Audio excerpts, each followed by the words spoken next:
Welcome to ZeroPage Homebrew, your best source for the newest Atari games, and we have some new ones today, including an exclusive world premiere. All right.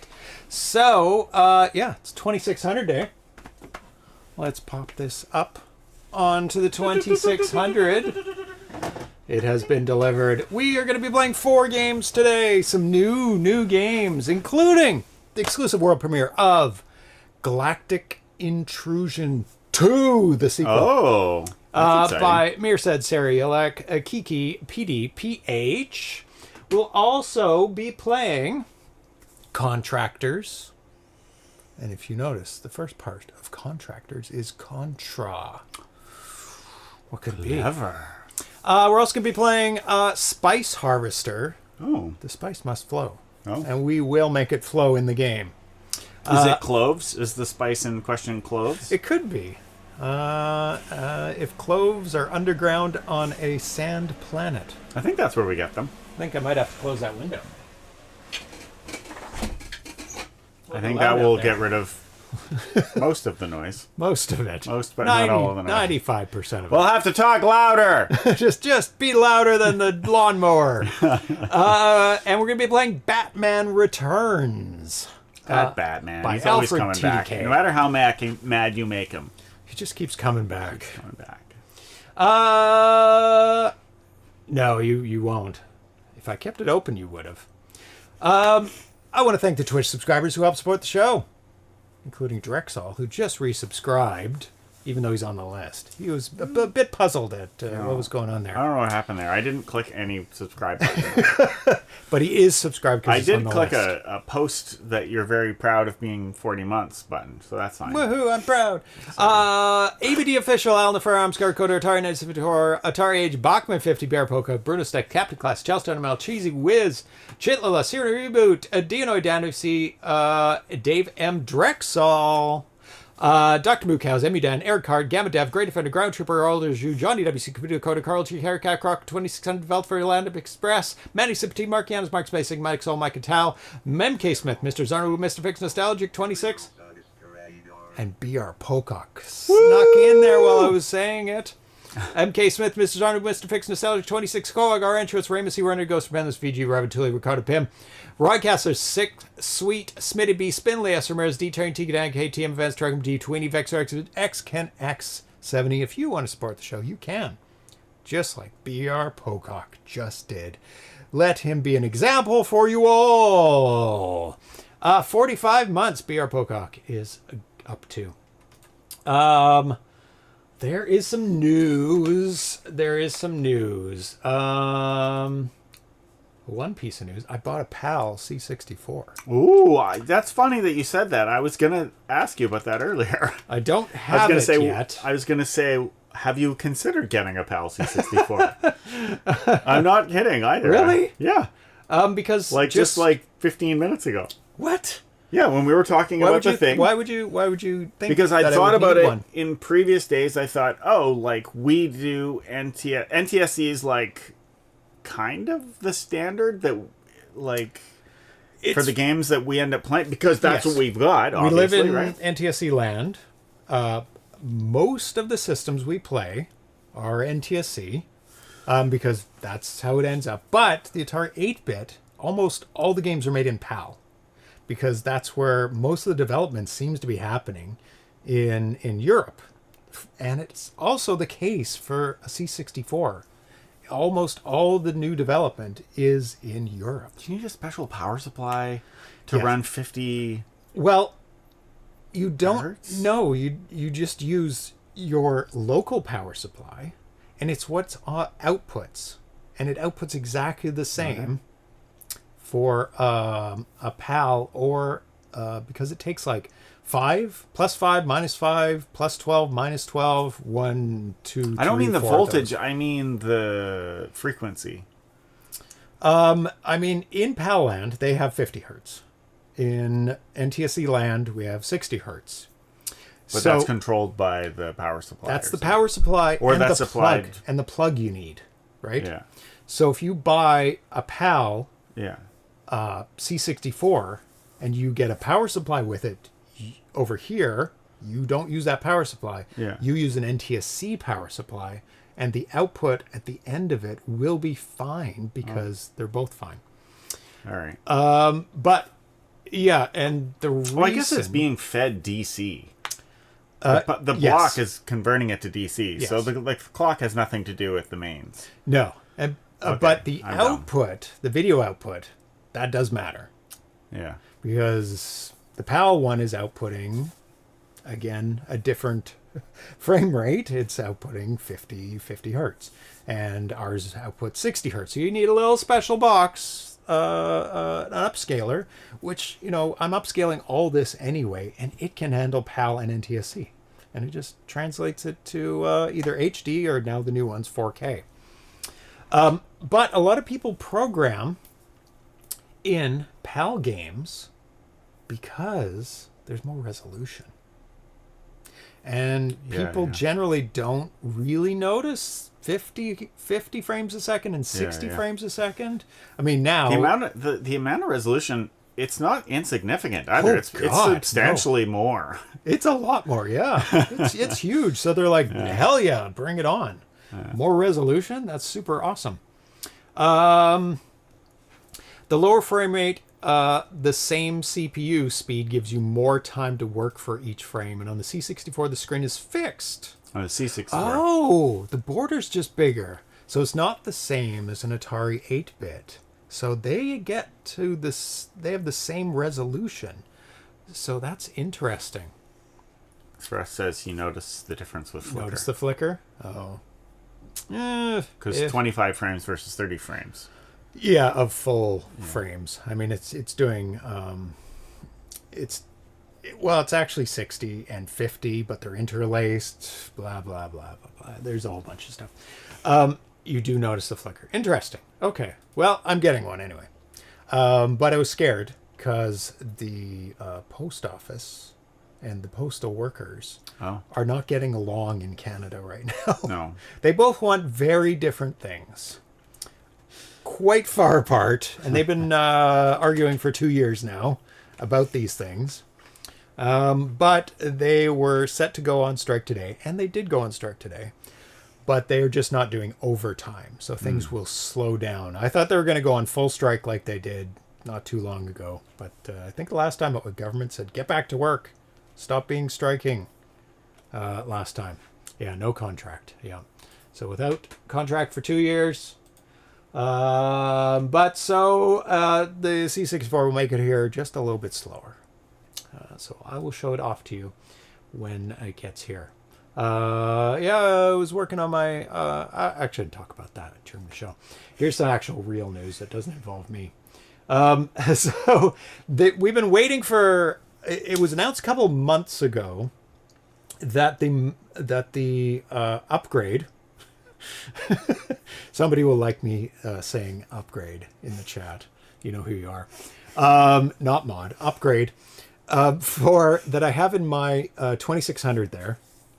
It's an RGB upgrade that, because it has RF by default, you can put composite, and the upgrade I have in there gives you RGB output or component output.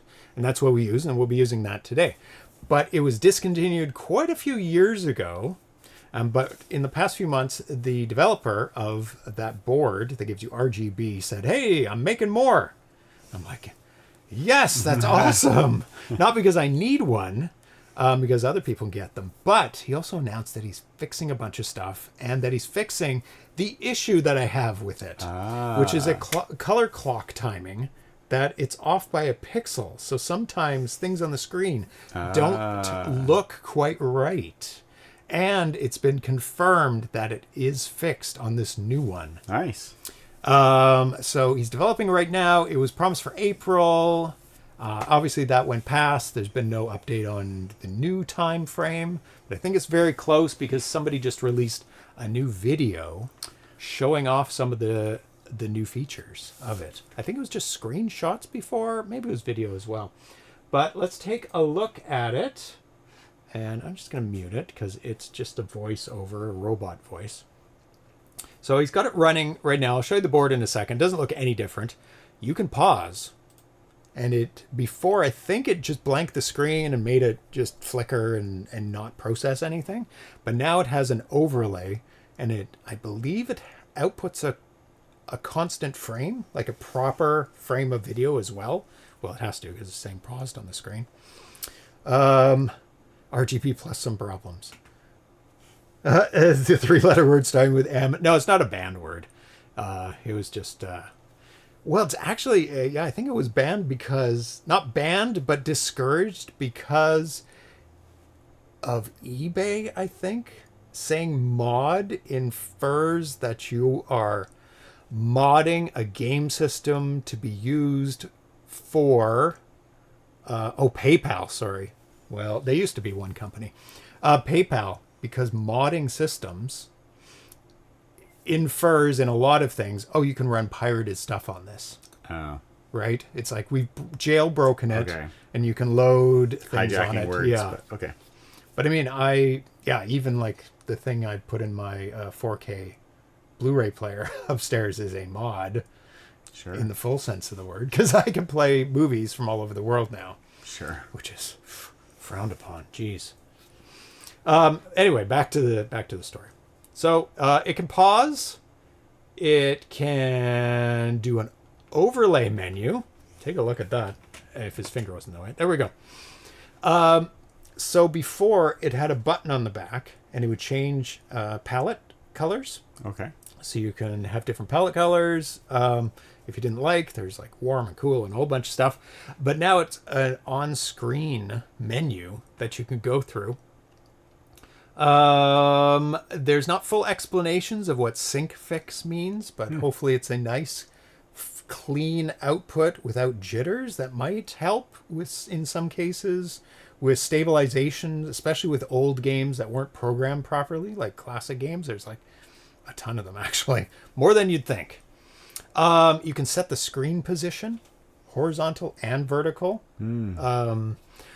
Very useful for some games that start way too early or end way too early. You can shift them up or down or left and right so they're centered, especially for like Activision games where it hides the H moves down the left with a black strip, which offsets it to the right a bit, so you can move it over a little bit. So very, very cool. On-screen palette sets. Don't know what autoclock is. He hasn't really said that. I'm sure when he releases it, he'll give a full explanation what it is. There's the board itself. Looks very, very similar to the old board. Here's all the connections for the outputs. Remember when we did mine? Mm-hmm. And so you put it on, and away you go. It's very, very, very cool. I'm probably going to order 2 of them. One to put on a backup system in case my main system ever goes down. And then once I get the backup system going, it will be my main system while I replace this one on the main system. So I'll have 2 with the new versions. What about your PAL edition? I don't need a PAL 2600 because there's like... that's one of the systems that people make games for first on NTSC. And if there's a PAL... But you did order a PAL Atari. C64. Oh, okay. C64, yes. I thought you were talking about the Atari. Oh, no. And that is what I was going to ask you about before, is whether or not you got... Because isn't the Atari PAL like a lot more... Get more lines? Yeah. Yeah, but there's no... PAL games for the 2600 are made as an afterthought. Yeah. I don't recall any homebrew where there's only been a PAL version made. And okay, not an here's NTSC. Here's another question. Yeah. What hardware is different between PAL and NTSC? And couldn't you put them both in the same box and have a switch? Yes, you could. Okay. And there's some... I'm not aware of any upgrades for the... I'll say mods. It's only for selling stuff with PayPal. I'm not aware of any mods for the 2600 that you can switch between, but you'd have to put 2 crystals in it. and 2 different TIAs as well in it. And it's not easy. You'd have to make your own PCB that both of them would go in, and both wirings would go to the TIA, and you'd have to make the switch go to both of them. Yeah. Or could you output to both of them at the same time? That's... I mean, why would you? I don't know. But... you could. Anything's possible, let's say. Would somebody do it? No. Why would you do that? Why? Let's see what people are saying here. A few other folks that offered services had PayPal report them to the credit services and end up getting blacklisted. So word is discouraged from being used. Somebody forgot to tell them that the 2600 has no OS to jailbreak.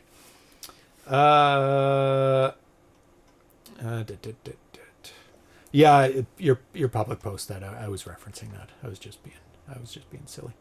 The only difference between the PAL 2600 would be the RF stage you're not using and the palette, since the developer has to create the frame timing. So your RGB switch probably has a PAL palette on switch.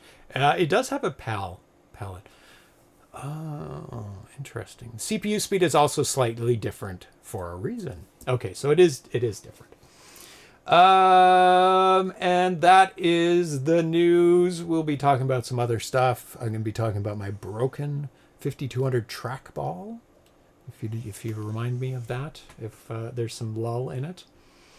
That too, and syncing horizontally. Interesting.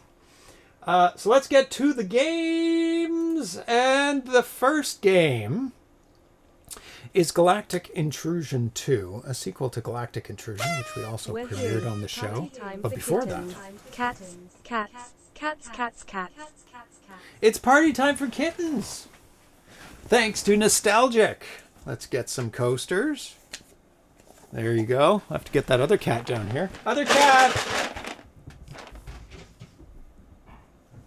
As he breaks a leg trying to get down. Did somebody shake the treat container? Yes, we did. And now we're giving you catnip. And he's like, oh, God, catnip? Just catnip? I wanted treats, though. Yeah, Sid now needs to be coaxed into it. It's very silly. I don't think Atari leaves for this, but you never know. now he wants to get out. Eat your catnip. Or sniff it and roll around it and put it all on the floor. Oh, does he actually eat it? Yeah. Yeah, he's eating a bit of it. He knows some. Oh, they're both eating it. Okay. Probably only need to put like a tiny bit because they mostly just dump it on the floor. Somebody has to film for Gamma Dev not being here to start the show with catnip. Exactly. So thank you so much, Nostalgic. And the sickness that Atari had, or Sid, was just for a day. Oh. It was last Friday. So I've re-enabled the competitions for the cats. You can open that up. Don't shake the treat jar. Makes it harder. Well, the delay is really large today. Well, that's us getting to him. Oh, I see. Yeah, okay. Not any problems. Oh, okay. Because I was fiddling around with the synchronization, so please let me know if anything is out of sync. Our voices, the games, anything like that. And Thomas being in Europe, there's going to be additional delay because it's just further. That's just physics. But sometimes you just get on the bad server and it's just really delayed because it has relays, I'm sure. And ITC is just 4 seconds. Okay, so we're going to be playing Galactic Intrusion. It's by Mirsad Sarajlic. I should learn how to pronounce that. 32K game. Sequel to Galactic Intrusion, we played not too long ago, which was a game where you are a spaceship going through an underground cavern, shooting things. Vertical shooter. Oh. This one is a horizontal shooter. So he's flipped it on its side. This is not available yet, obviously. It's an exclusive world premiere. I don't know when it will be available. I don't think he's in the chat to answer that, but we will see. I do have an answer for that, actually. So The game is planned for the release on the VCS. This is the console that Atari put out a couple years ago. And also part of his bonus support game section. So you'll be able to buy it in a little bit when he's finished. He has finished 3 levels, which we are going to be playing today and checking out. And he says, when you pick up the upgrade, just like in the first game, you're fully protected from enemy missiles. However, just like in the first part, you're only protected from the enemies if the circular missile hits them. 35 seconds for Thomas. Oh my God, that is really long. That is really, really crazy long. You must have, I think you might have some extra network cable that's just running around in I think so. In a loop in the basement or something. Just going in a circle. Yeah, you got to cut that down a little bit. Yeah, you don't need that much. That's too much. So, this is an exclusive world premiere. That's like... Oh. Go ahead. I'll do it again. 8 or 9 times... back. That's like 4 trips to the sun and back. Yeah, it's very long. It's too far. How long does it take the sun to here? It's quite... No, that's minutes. Isn't it 8 seconds? Is it seconds? I don't know, maybe it's 8 minutes. I think it's minutes. It's probably 8 minutes. I think it's minutes. Anyway. Cool story, bro. So rudely interrupted. This is an exclusive world premiere.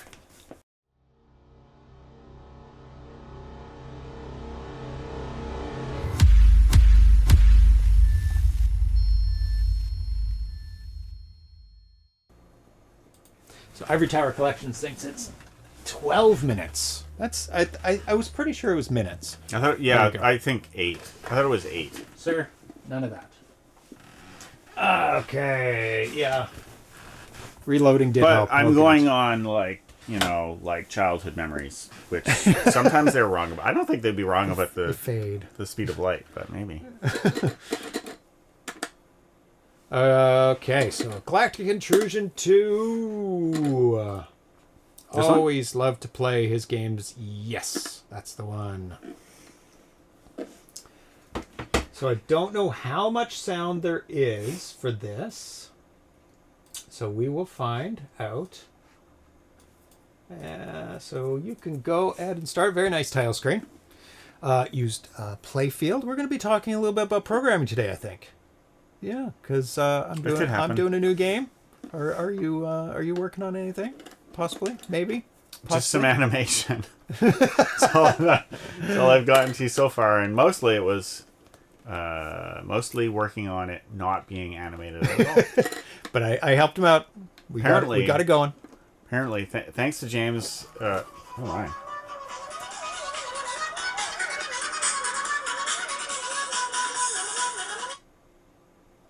Denied.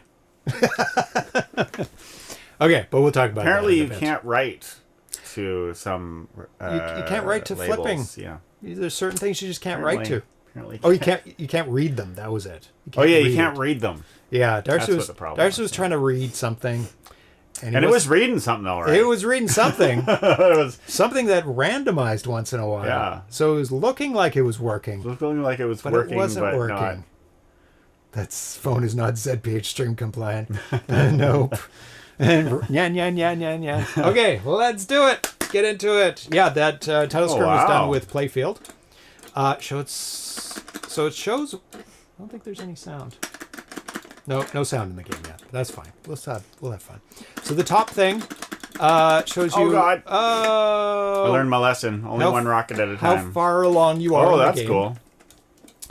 So we're in the first stage, and there's 5 stages. There's 3 lives on the bottom, and there's some points. Get 50 points for those guys. And you can see that the background is drawn with Playfield. That's why it's chunking along at 4 pixels. Yeah. I'm going to say pixels. Oh. 4 pixels at a time, because that's what Playfield does. But if you're shooting things and it's moving along fast enough, it's completely acceptable and forgivable. Tons and tons of games have used Playfield for horizontal scrolling because there's not really a great horizontal scrolling on the 2600. Vertical, it's a magician at. Darcy's kicking ass. Oh, I think he's... Oh! I shouldn't have said that. Shouldn't have said that. So the first game was kind of like this, except vertical. Move along, you're shooting. Ah! Oh, that's a wall! I know. Don't crash into Don't those run into the walls. walls. That's not how this game is. And a very nice font for the score at the bottom. And oh, yeah, I need a break. Infinite lives. I need a break so he hasn't implemented the lives yet. I don't record bad muscle memory. That's right. You're doing bad. I don't want to remember this. See, he's got animation on the ship. Little thrusters in the back. Yeah, it's pretty cool. Yeah, I like it. Nice design of the ship. And as you may or may not know, you can only change the colors on a sprite on the 2600. I'm going to call them sprites vertically. Darcy's not listening to my lesson. So you can see the orange and the top and the bottom of the ship. It's because it draws an orange line, then it changes the colors to white. Because you can't have two colors on the same line.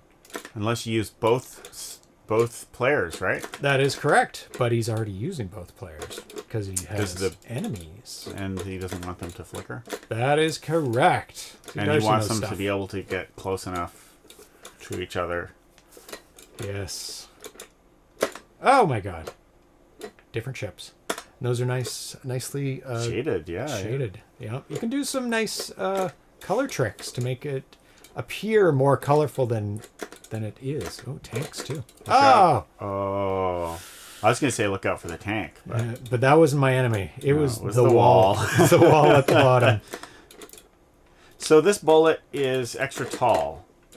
Oh, because you can do as tall as you want because it's one-dimensional. That's right. It's about turning it on and turning it off. So if you don't turn it off, you can just keep going up and up and up, or down, down, down, because it draws from top to bottom. Oh my god, stop crashing the wall.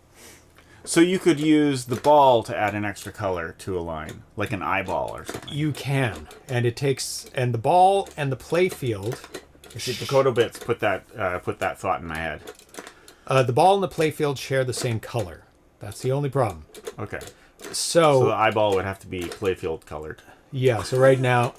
But you could change the playfield color of that line if it was important to you. Yes, as long as nothing else is on that line. Yeah. So right now those ships will be perfectly fine. Or our ship. But if I go down here, all of a sudden the eye would be purple. Yeah. Which, granted, in some games I've seen that. Where they just go, let's get extra colors when we can. And when we can't, we just don't. And can the missile not move? The missile can move anywhere you want. What I mean is that could you do a similar thing with like the missile?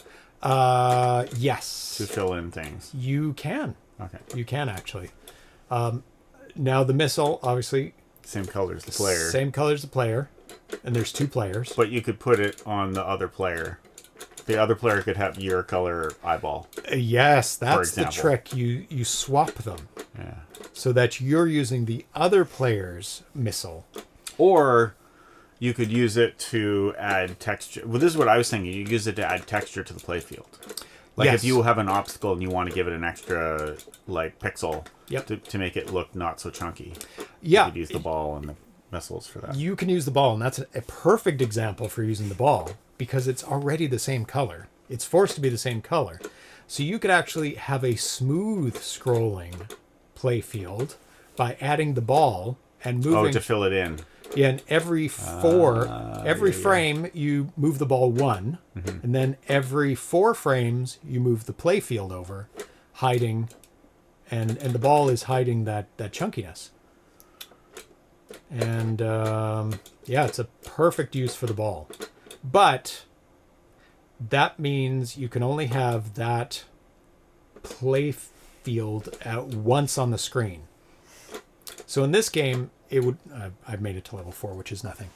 But if you're scrolling along... I wouldn't say it's nothing. I didn't make it that far. If you're scrolling along one play field, like one edge of a play field, that ball would be perfect. Yeah. But if you've got 2 that are separated... One's going to be chunky, and one's going to be smooth. But that's okay. It might be okay. Might be. It'd be better. Yeah. But if you have to... Also, if you have to have it end. Yeah. Yeah. Yeah. So there you go. But if it only ends after this end gets to the edge, then it works fine because you can toss the ball to the other side. Yep. Toss it over to the other side. So let's analyze this screen and see what's going on. He's probably using playfield for those stages because why not? They look like 4 pixels wide. They're evenly spaced. He's using a player character for the tiny ship up there. I guess he could use ball if he really wanted to, because he could make the ball 1, 2, 4, or 8 wide. So it's like 2, 1, 4. It looks like 3 though. Maybe it's 5 across because it's like 1 and then 2 on either side. So that means he's not using the ball because it's 5 wide. So he's probably using the player, which is much easier. Just player. Then you don't have to reposition anything or change the width of anything. He's definitely using the playfield for... Actually, is it always chunky at the top and bottom? Because if you have a static... It's doing this more and more to me. Maybe it's my SD card. Oh my god! What is happening?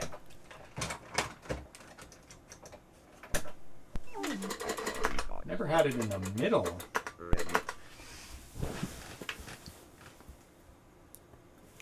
Okay, so let's see if those top and bottom borders ever disappear or if they are constant and it's just the middle that's changing.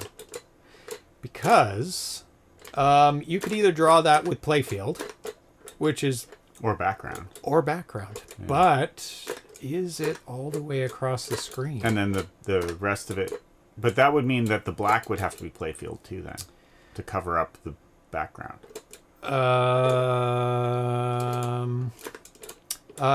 It would just... Yeah, the background... So it might be easier just to make the top and bottom playfield than to make that black playfield. Yes. I don't know. I am also suspecting that he's not using playfield 0 on the left and right, because then there's less timing issues and less things to draw on the screen. But I don't have anything to compare it to. Because background colors go right across the screen. You can't... It's very hard to stop a background halfway across or near the end. And I suspect that this is smaller than... Yeah, I'm pretty sure that playfield 0, which is... The edges. Edges, which is 16 on each edge. Not 16. Sorry. 4. 4 8 pixels. 4. Yeah. 16. Yeah, 16 8, pixels. 8 and 4, right? But yeah, 4 on that side, 4 on that side of the 4 pixel wides. Yeah. Yes, this is a brand new Atari 2600 game for the first time. This is a world premiere of it. And we've already played through it. And we're just discussing how this is done. And if you notice... I see. I see what Thrust is saying. It would be easier to change... Like, you would just be changing... It would make it easier to do the playfield because then you wouldn't be... Everything would be full. All you'd be doing is changing the colors. That's right.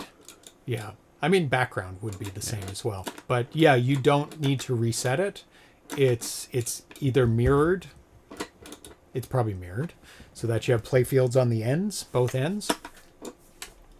And then you just change the colors. Hi, sir. Are you being trouble? Buddy. Oh, am I rewarding you for naughtiness? That's all right. I'm not here very often. It was my idea that it was using the ball for the enemies. Is it using the ball for enemies? I think it isn't. No. Because if you look, see that enemy? It's on the same line as the playfield. It would have to be the same colors. Or change the color. You wouldn't have time. No? Yeah. You wouldn't. Also, the way it's moving is not the way the playfield is moving. Yeah. Oh, sorry. He was talking about using the ball. Yeah, he's using the ball. So you would have to change the color between the time it finished drawing the playfield before it started drawing the enemy as well. But there's... Yeah, when it's really close to the wall, It'd be impossible or very difficult. So somebody asked how they did the score at the bottom.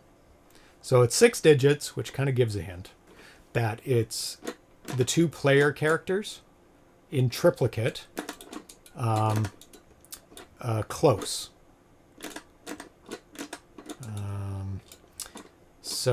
Or what is it? Is it called close? Where it's the player character, then 8 spaces, then the player character, 8 spaces, then the player character, and is using both of them. So it's offset 1 player character by 8. So you have player 0, player 1, player 0, player 1, player 0, player 1. And then in between, you change the graphics. And you have very little time. That's why you need 8 pixels between them, because it needs time to change the graphics. Yeah, you do. And it needs the space as well. So it changes them pretty quick anyways. That's not very much time. It's very, very that's quick. That's not even 3 cycles. That's only 2.66 yeah. cycles. And you have to time it absolutely perfectly. You set up the first player 0 and player 1 well ahead of time. You can do that way, way ahead because it doesn't matter because they only start there.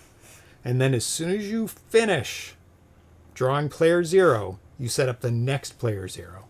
Mm-hmm. And then you immediately start player 1, then player 0, then player 1. And there's a trick to do it because you don't have time. It starts running out of time. And you have to do really, really, really fast changes to the graphics. But you can look up how to do that. And I'm guessing for the lives at the bottom, he's using playfield because you don't have to change anything.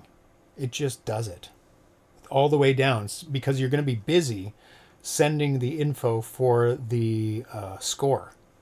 So you don't want to be changing anything on the graphics for the lives. So you just set up the playfield, 3 pixels, and it just goes draw, draw, draw, draw, draw. And you set it up to not repeat on the other side. Yeah. Oh, you'd have to turn it off because it automatically repeats. But you could turn it off in one of those black lines above. You've got lots and lots of time to turn it off, is what I'm saying. Yeah, you'd have to turn it off on the right-hand side Yep. at some point. You can turn it off maybe after the score draws, and you do a mirror. You would mirror it, so those 3 dots would be way over there. And all you'd have to do is write to playfield 1 before it displays it on the right-hand side instead of to all zeros. But that is the joys of programming the 2600 display kernel, which is what I ran into on my game, which I will discuss in a bit. My upcoming game. So we're going to take a look at Contractors next, but also by Kiki PDPH. This one is it's just a bit beyond a proof of concept. Because you can move and shoot and it scrolls. I guess it's kind of proof of concept-y still. And this is modeled after Contra. So another title screen done with not all playfield. And you know why I know that? It's because there's orange and there's white right beside it. So I'm guessing all the white is done in playfield. No, not even. Look at that. Oh! Ooh. We're going to have to take a look at this after. Because that's not all. Some of it is done in playfield, but that O is done a little bit differently. I think he's using player 0 and player 1. Player 0 for the orange, and then player 1 for the O. You can do a 47 pixel graphics where 2 columns are shared. This is much faster, so you do other stuff. It only works for 6 separate digits. The last is a 1/3 cycle late. Oh. I wish 5200 had triplicate function. Yeah, it's super, super handy. You just draw 3 of them, please. There you go.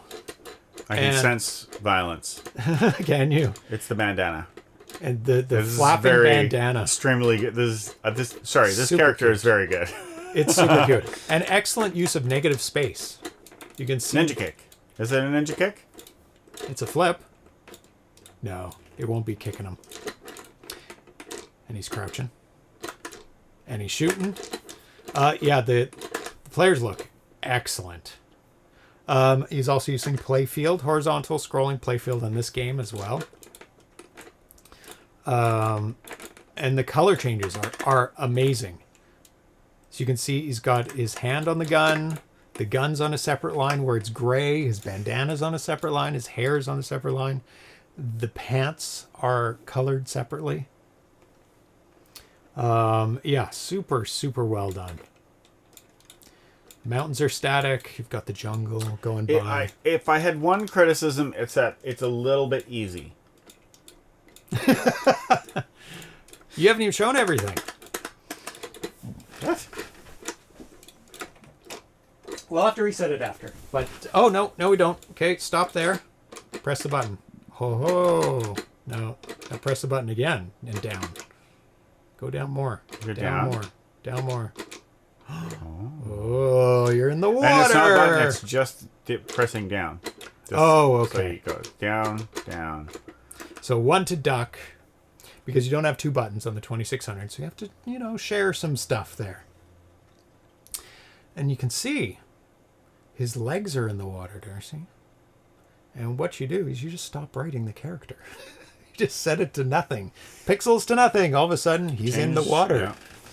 And the water is most likely done with background. And he's done really nice shadowing You under the can't grass. jump when you're in the water. Nope. It's because your pants are too wet. Yeah, it makes you too heavy. Now you can go up. There you go. I mean, the jump would be too high. But he could animate it so he jumps out of the water and spins. If you want your bullet to go faster, you go forward and that goes. That's what would happen. It down. Does it slow it down? Oh, because no, you're right. It slows it down. No, it speeds it up because compared to the background. Oh, right? Yes. But that's what would happen if you had a real gun and you were walking. It would go. The bullet knows the speed that you were going. How fast? Well, yes. If you're walking and shooting, but you could stop. Well, what's really happening is that shoot, he's then not move. actually going. His legs are moving to make you think he's going, but he's actually just pixels on a screen, and there's no movement whatsoever. It's all an illusion. It's magic. At this point, it is. But go back. Oh, now he's actually moving, but there's a maximum X position. Oh, you can shoot backwards. watch the bullet. Wait a second. I think it's also an illusion. It felt like the bullet sped up, but it was just because the background gave me some exciting... No, the bullet should have changed technically, not in video game world. But Darcy, you shoot, stop. Shoot the bullet, then start moving. Now that bullet should slow down. It doesn't. No. But in video games, And it that's feels not like what it's happens. speeding up, but I don't think it's speeding up. No, but in real life, it wouldn't... Okay. Bullets move faster in real life than they do on the game. You wouldn't even notice. Yeah. But in this, if you stop and you shoot a bullet, it's going at an acceleration on its own. If you're moving and shoot the bullet, it's your velocity plus the bullet's velocity. So if you shoot a bullet while you're stopped and then start moving, the bullet should go back a bit or slow down its movement. Yeah, Kiki's has done a ton of games. Can you go down without the platform below? Can you? Yep. Yeah, there you go. You need the platform to get back up because too much of a jump. Yeah. A bullet moves just fast enough that you can't see it, but just about slow enough that you imagine you can.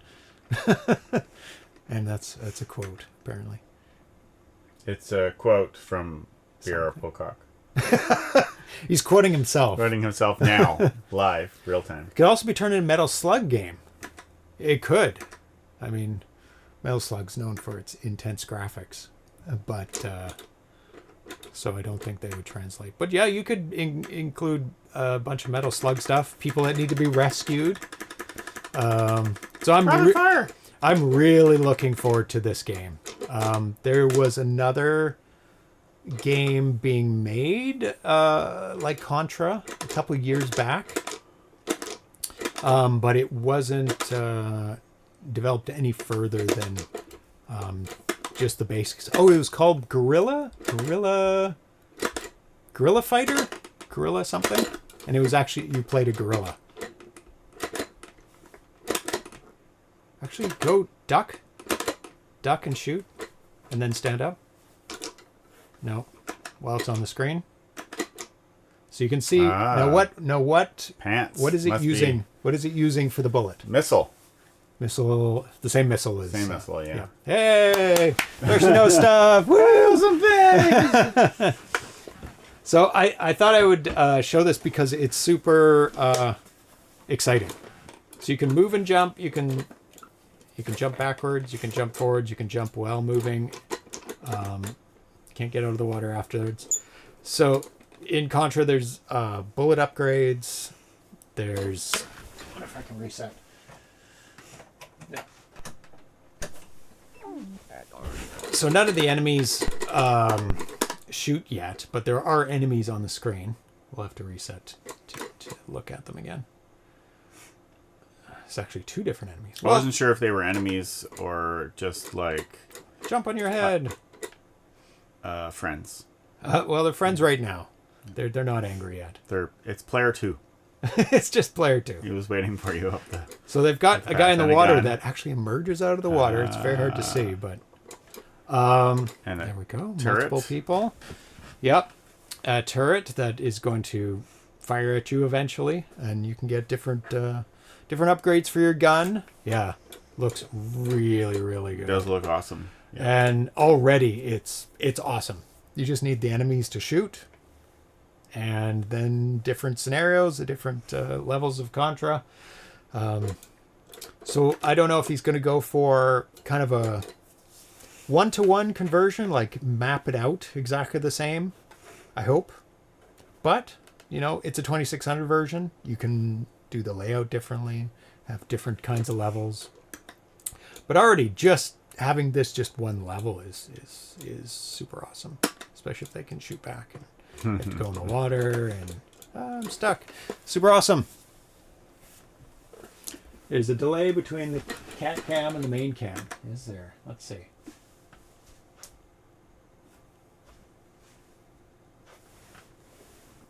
No, there isn't. No, look. Yeah, it's really in sync.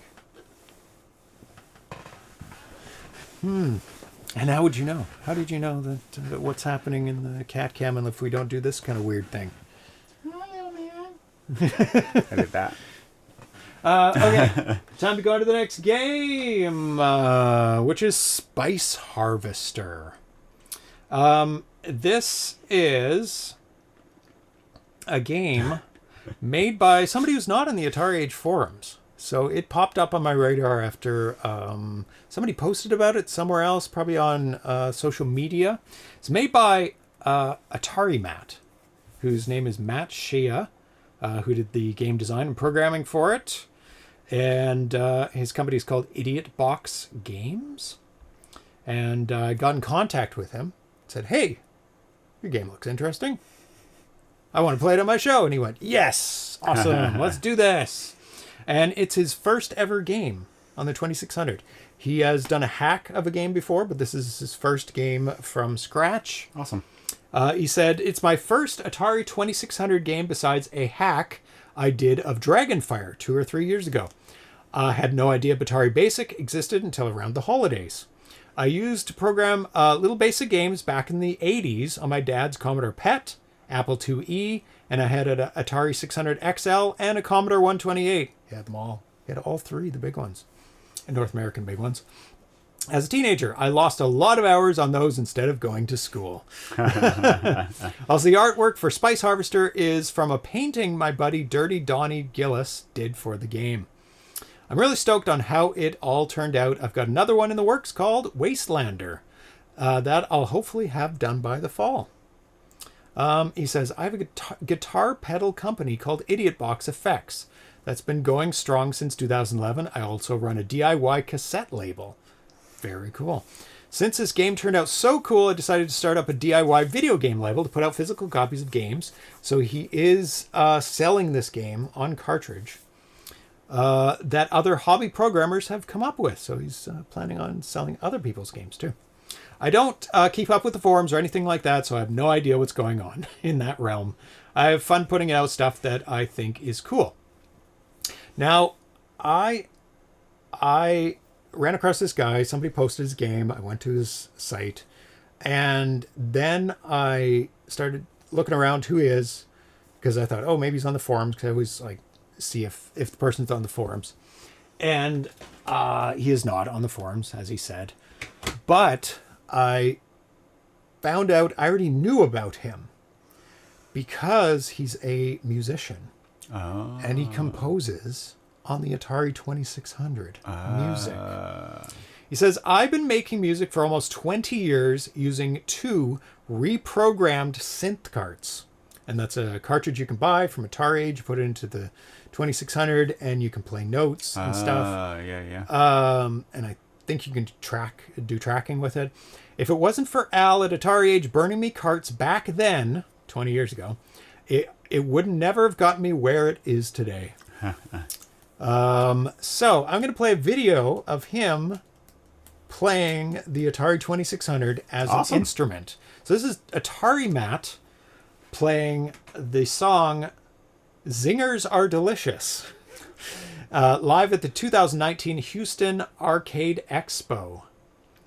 There we go. Hopefully it doesn't autoplay. Of course it autoplays. There we go. Let's make it that big. And turn down the volume in case it blasts everyone's ears. Donny's record. You'll need to check out his YouTube page because he does cool fucking shit.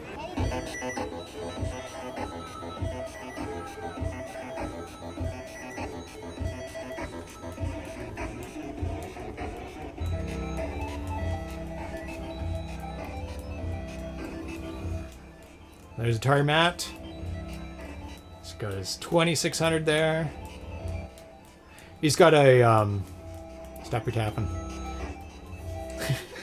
He's got an probably an effects kit on it to add some reverb and stuff to make it sound a little bit fuller. And you play the synth cart with the keyboard. And he's got 2 keyboard controllers on the side. Atari keyboard controllers that you can use to change the sounds, change the like instruments, change the notes. I mean, he's got it tracked already, so you can change the patterns. I guess advance to the next pattern.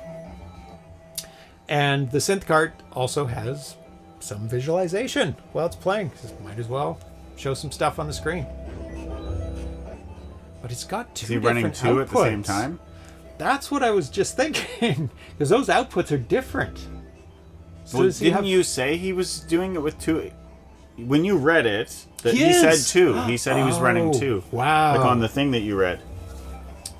2. Well, he said, 2 reprogrammed synth cards.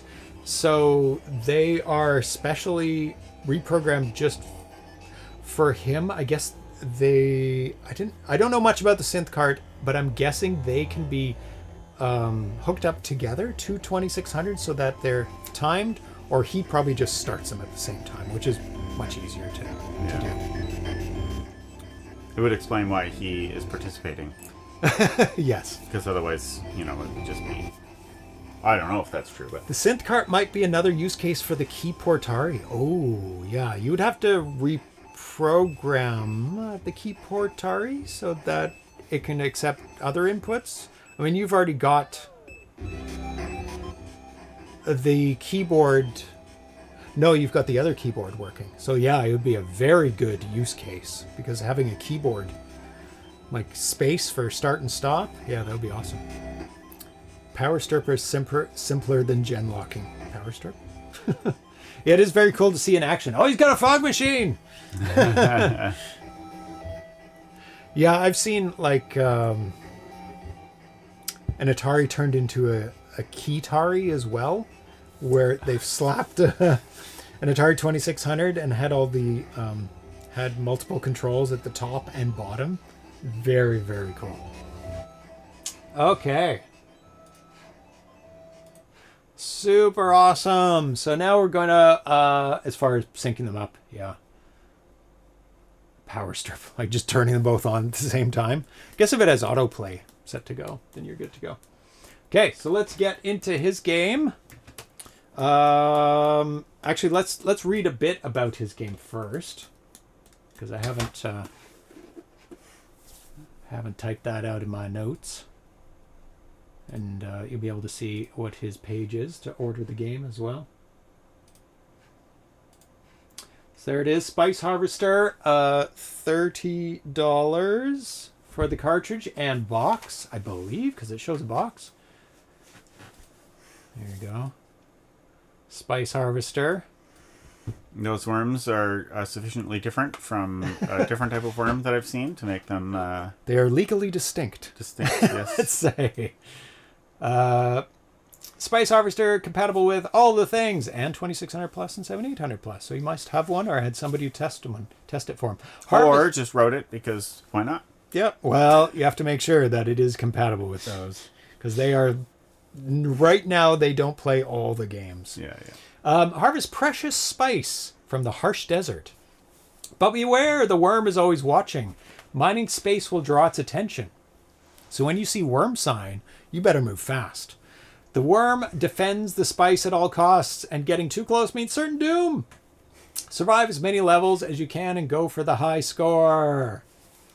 There you go. And it was inspected by Pinball Jim.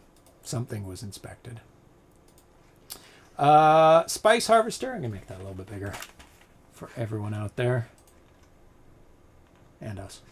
Spice Harvester is an intense arcade-style action game inspired by the classic 80s Dune film. Harvest precious spice from the harsh desert, but beware the worm is always watching. Yeah. Each chunk of spice you collect increases your score and fills up the spice bar. Fill the bar to earn a spice block. Collect enough spice blocks to summon the rescuer ship. Bank bonus points and advance to the next level. But don't get comfortable, the worm gets faster with each stage. Level 1, spice blocks required. Level 2, spice blocks. 3 spice blocks. Level 4 and beyond, 3 spice blocks. 1, 2, 3, and then 4. 4 and beyond, 4. So max out at 4 before you need rescuing. Or before you can call the rescue ship. If you've earned at least 1 spice block, you can drop a thumper to distract the worm for 10 seconds. Use it wisely. Oh, you only get 1 per level then, maybe? Survive as many levels as you can and go for the high score. Comes with old school Atari-style full-size box and clear protective display box. Oh, wow. Comes with a clear... That's really good for $30, actually. Top 5 Score Hall of Fame. Oh, well, we have some challenge on our hand then. Submit a screenshot of your score to make the list. Well, we are submitting 60 a second. That's always the advantage of doing the show. We don't really need to take photos of our CRT. Nostalgia says, I always think of Fatboy Slim and Christopher Walken when somebody is advised to not attract the worm. Is that a sample directly from the Dune movie in that song? I remember the song and I remember the video. I don't remember it's about walk in blah blah to not attract the worm. And it's like it's part of the song. Okay. Yeah. Okay, let's do it. Cat. The cats are wanting some treats. So, anytime you can give these cats some treats. There's our game. Spice Harvester. Go for it. Let's get some volume here. Am I waiting for something? I think it's the intro. Oh, okay. Oh, you've been denied. It's treat time. I will start the betting, and then I'm gonna cut off Darcy.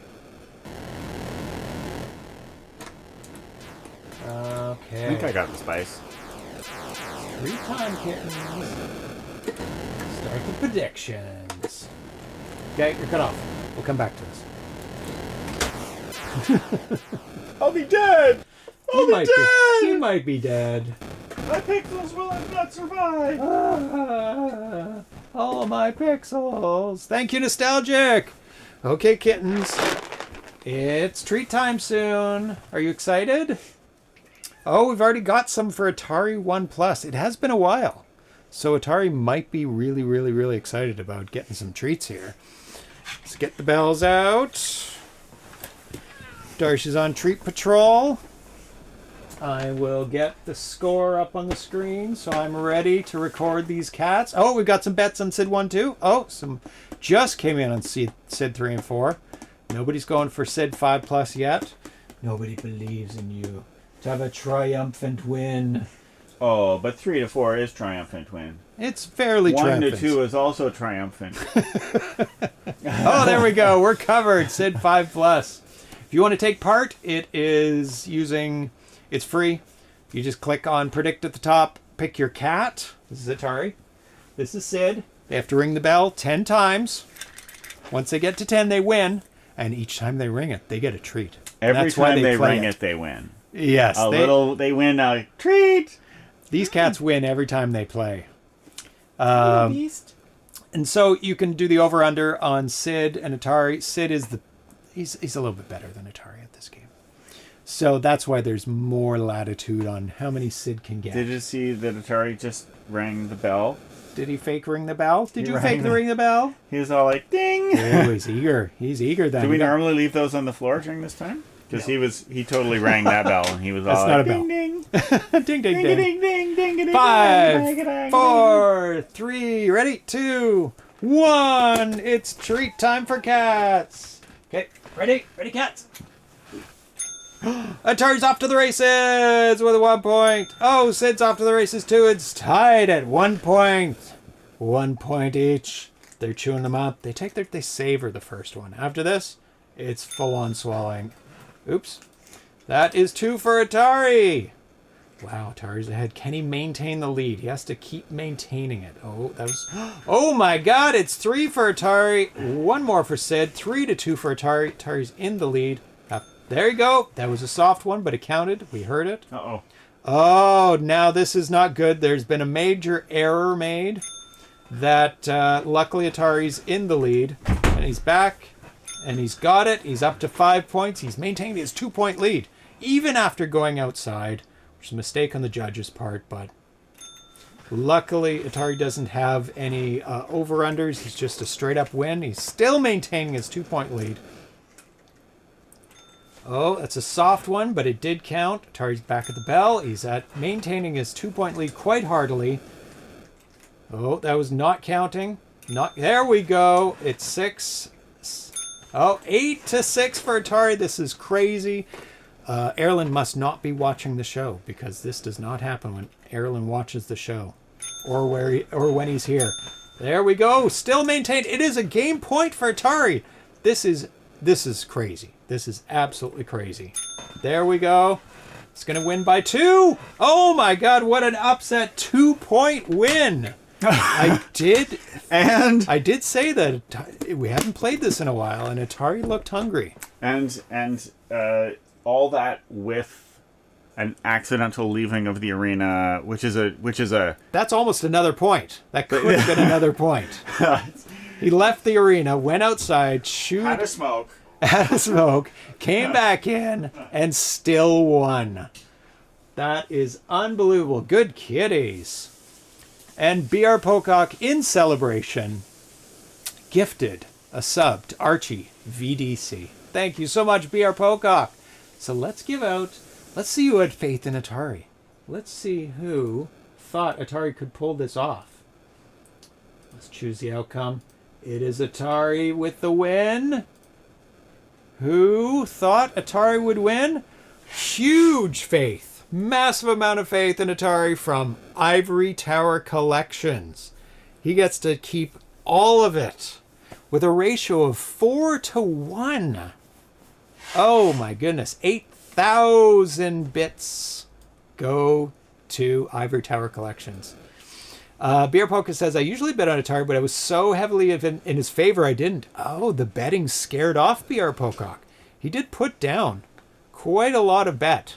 Ivory Tower Collections put a lot on Atari. I can keep that open. That's very nice of you to let your big bro win. Great job, ITC. Yeah. You think he let him win? Okay, I don't know. You can sit on my lap. Maybe. You can sit on my lap. That's almost as good as the couch. Okay, it's time to go back to the game. Oh, ITC is. I already actually have more than a few bits on hand to bet. So he leveraged his bits and went for it. Okay, back in the game. Back in the chain gang. What? Back in the chain. Oh, what? We're still playing.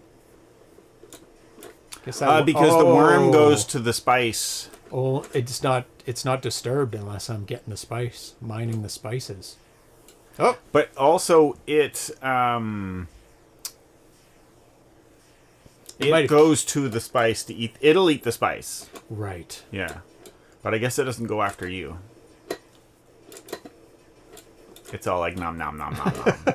What was I supposed to do in that case? I can't. Run away. Yeah, I guess so. You did what you're supposed to do. Oh, and it mined some of the spice, but not all. And if you mine the spice, then the worm explodes. Right. So I try and do it for as long it doesn't as really I can, explode. I guess. Help. Something's wrong thank with the ZPH stream. There you go. It certainly was.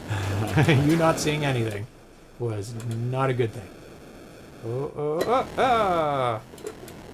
He ate my spice. My spice meter is low. You're such a little wee. Look how little you are. Oh, so I do have I do have a distractor, a thumper. Well, let's try that out. Not on this one, because maybe I will. Oh, got it in time. Do it on. No, it's low. It maintains its low. Interesting. Or maybe it doesn't. Oh, there's a full one. Okay, we'll do it on But this you're one. very close. You're very close to being full. Yeah, so you're going to get picked up now. Oh, okay. Screen jitter. I think that's on purpose. The shaking.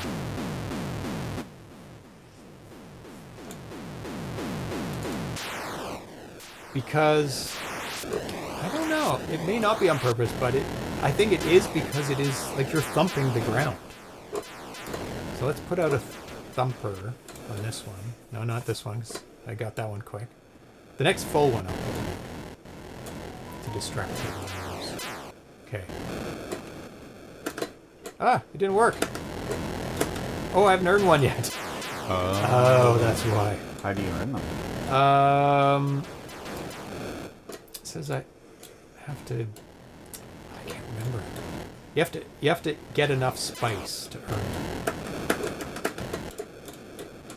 You have to get enough spice to earn a thumper, which There. helps you get some spice. Yes. So now I have a thumper, I think, on the right-hand side. So I'm going to start eating it, call the worm up. See, it's shaking the screen. Yeah. Yeah. Yeah. It's on purpose. But The do you shaking get your thumper back? is distracting. You do. It destroys the thumper. Oh, I But you still get it have back. one. Once you so get I have it. it. Because otherwise it would be like silly. Yeah, because you would. You use it to get some spice, or you run away and survive and get some more spice later. Like, Yeah. But the fact that you keep it is pretty great. And even if the worm gets the next one, you get to keep it. So I put it out here. Now it's gone. And it disappears and I get it back again. Oh, it's still distracted. Oh, it's a time thing then. Okay. But you didn't get it. Oh, you got it back now. Yeah. As soon as the worm disappears, I get it back. But It wasn't as soon as the worm disappeared. Oh, okay. But you did get it back, so I don't know what that's all about. So the thumper seems to be on a timer, unrelated to when I get. Okay, thumper, do your job over there. See now that it's still thumping, and I get it. The worm will get destroyed. I mean, it's not being destroyed. I kept It's saying going the same down. thing. I think it's just going Yes. away. You have 2 thumpers now. Oh my god! Wow. Can I actually place 2 thumpers? No. Interesting. Why would I? Why would I need 2 thumpers if I can only place 1 at a time? Because you don't get the other one back right away. Oh yes, that's right. You got it back now. That's why. Okay. So you definitely wouldn't need 3, probably. 3 thumpers. So far, it does not seem so. No. Because by the time you use one up, the other one will be back. The premise of the game is super cool. Super, super, super cool. It doesn't seem to be challenging yet, but there are high scores of 10,000 and 9,000, so it must increase in difficulty pretty soon, where you have to start like managing the worm a bit better, maybe. And sometimes there's a different level of spice. Like that one I ate up really, really quick. It's interesting. Stomps are out of sync. Thank you very much.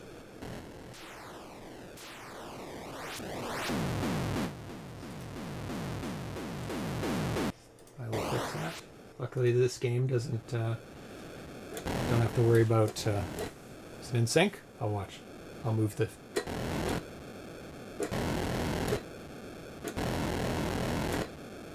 should be able to tell.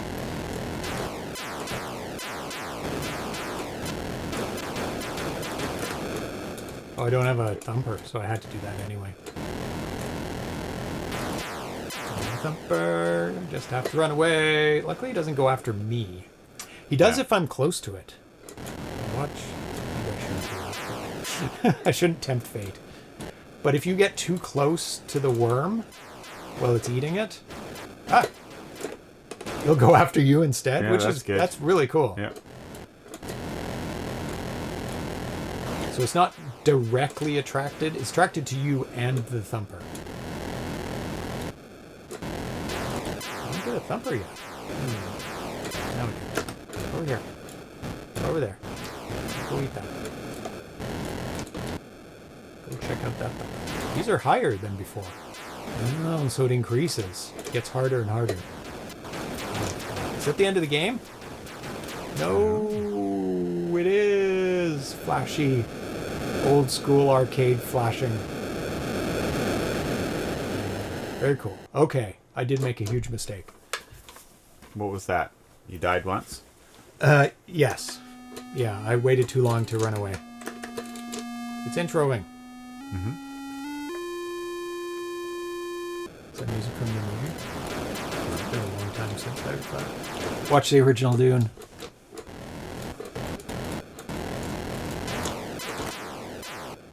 Do you have to press the button, or does it automatically... For the thumper, that's the only use of the button. But you don't have a thumper. Not yet. An imposing game. It's quite a lot going on. And I love the... I don't know what that would represent. The dust? Maybe a dust storm? The ball flickering all over the place. You see it flickering? I bet that's supposed to Dust represent storm, a dust yeah. storm. Yeah. It's constant. Is it the ball? That's what I'm just guessing. I mean, it could be playfield, but if you pause the game, like in Stone, it's just one at a time. So it'd be probably easier to use the ball for that. Give you more control. Yeah. It does seem to be in the same Would it be easier? Because you'd have to like write multiple times. I don't know. Whatever. You don't have to position the ball at the top of the screen, like not during drawing. And then you just have to turn it on and turn it off, which would be pretty quick. But it's like multiple balls thick. Yeah. So you'd have it on and an off. Like, run! You have a thumper. You have a thumper. Oh, you wasted. What did I waste? You really didn't waste anything. Yeah. Because the game doesn't seem to, like, there seems to be always infinite amount of spice. It doesn't seem to be a limited amount where you have to struggle and like, oh, I have to distract the worm. At least not yet.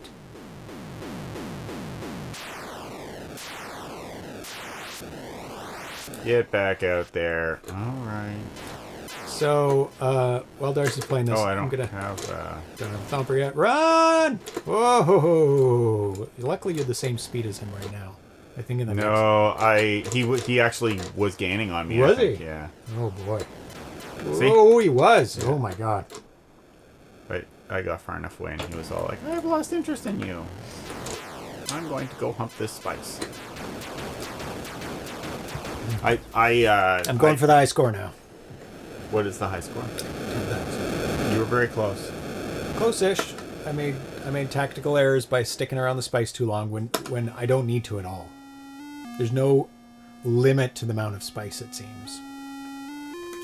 That's why I died. I was like, "Oh, I can get this one," and then he'll disappear. Is the game over when I do that in the intro? I think so. It's not the intro though. It was. During the intro, you can't move. Oh, okay. I thought that was part of the intro, and he was just showing you him eating spice, like this. So you can't move. Oh, and as soon as it moves, it's like game on. Yeah. Okay. And this is He gets to eat the spice He gets right to away. eat the spice. Yeah. That's a very interesting start to a game. Kind of shows you him. Yeah, that's really cool, actually. So in my game, I've been struggling for the past week with my display kernel. It has been fighting me. And the reason it's been fighting me is because I've been trying to do too much in the display kernel. Too many calculations, let's say. I tried to prep, because I'm using Playfield very extensively in my game. I can't really describe it, but I'm using Playfield extensively, and part of the Playfield is mirrored asymmetrical, which is the most challenging playfield to do. It takes up a lot of time, and you have to do precise writes. Why is it? To that. Parts of I know why. Yeah. Because you're writing Parts of it are, parts of it are not. Because you write playfield 0, 1, 2, and when it's mirrored, you have to do 2, 1, 0. Yeah. So you have to change what's in playfield 2 because it's writing 2 and then 2 again. Yeah. And then when it's on the line, you need to like change it. Yeah. Since it's asymmetrical, that means it's different on the right than it is on the left. And you have to write it at exactly 45. So if you change that, it starts doing wonky things. But anyway, that's not the problem. Well, it's part of the problem. The problem is that I'm doing calculations during the display kernel. And I don't have time to do these calculations. Oh, I have to thumper. So I've been trying this, trying that, moving the calculation up, down, left, right, over here, before the W sync, after the W sync, doing parts of it. Yeah, I don't have a thumper. I don't have time to do the calculations. So I've been struggling with that all. Oh my God, he's right there. And I don't have one. Oh, the score goes down. Oh, so that's good. That is good. Okay, I was wondering. You want to hang on as long as you can. I don't know why your score would go down from this worm getting some spice, but it's good that you have an incentive. There has to be punishment. Even though it makes no sense. Well, he's taking your... Well, it does make sense from a gaming perspective. It does. It gives you incentive to like get the spice and not to in world get the spice. But in world makes no sense. Other than you already pre-sold the spice and you're working against the clock, I guess. No, he's so close to it. You The worm. It And gives you a gathered- reason to use the thumper. Is the point? Your gathered spice goes down too. That's what I mean. Oh Not, yeah, not yeah. just your score. So I'm Yeah. not progressing at all. Yeah. It has to. That worm needs to appear. Oh, there we go. Now we can. That worm needs to appear very far away next time from the spice. Is that getting taller too? Oh, good. There we go. Yay! I'm progressing. I think I was just. Oh god. He's gonna go though. So I've had to rethink my data structure so that I can do as little calculations as possible. Like no calculations, just comparing and moving, comparing to the, then go to the next data, comparing, go to the next data. Lookup tables to the rescue. I'm pretty much doing a lookup table. I don't have enough RAM. Well, I might, but I don't want to do this because I have to store. Stop your tapping. I have to store a full screen worth of playfield. On or off. If something is on or off, throughout the. I think as soon as you have your thumper on a level, you're good. Ah! Too early! No! No! Oh, what I could do is just wait it out. Maybe. I could wait it out. Then can I wait out this? Do you get your thumper back from time, or do you get it from money? Ooh. Or from the See, worm I would say getting at this point, it seems like Oh no! Seems like you have to get some spice to get Damn it, I messed up bad. It's back now. You have to start. I think it's just you have to start with the spice before you get it back. Yeah. Because it came back on schedule. Yeah. But not once while you I was, started spicing. Yeah. Spicing it up. Not while I was waiting though. For a spicy. Can I get it? Yeah. So I've changed the way my data is stored. Just recently, and I'm pretty sure it's going to be enough. What? Did I lay that too early? Oh no! I don't know what happened there. Honestly, like it seemed like you. It seemed really short. It seemed like it was really short. I laid it too close to me. No, you've put it shockingly close before, and I was just like, wow, you can just be over there humping the spice, and it's over there humping the humper. It's like, that's right. Can you recollect the thumper by running over it? I think you have driven over it, and that didn't work, but I'm not positive. So. We'll experiment. Yeah, man. So the game is getting more interesting now that we understand some more rules here.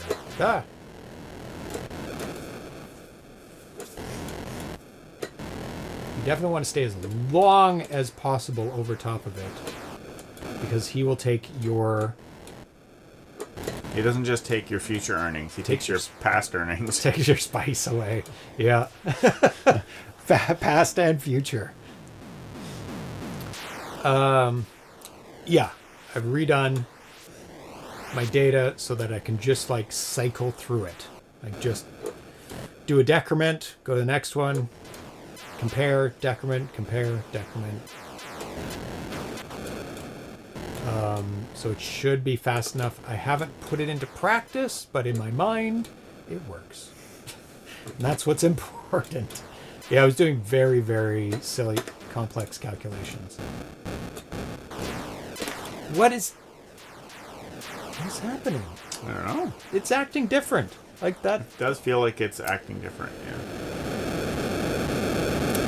Now that one was below. The one before that killed me was above. Maybe I put it to the side, it'll be better. Maybe. DCP is your friend. Yeah, I don't want to do DCP yet. What's DCP? It's something that helps you save time. Well, I can just sit here. It's an accelerator.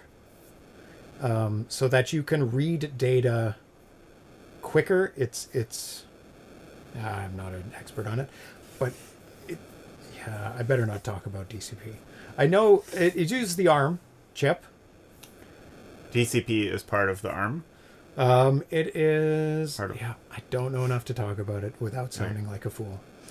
But it lets you read information quick so that your kernel is faster, so that you can do things faster.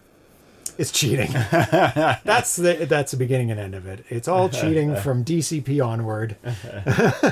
especially that David Crane character way back with Pitfall 2 when he invented DCP. Yeah.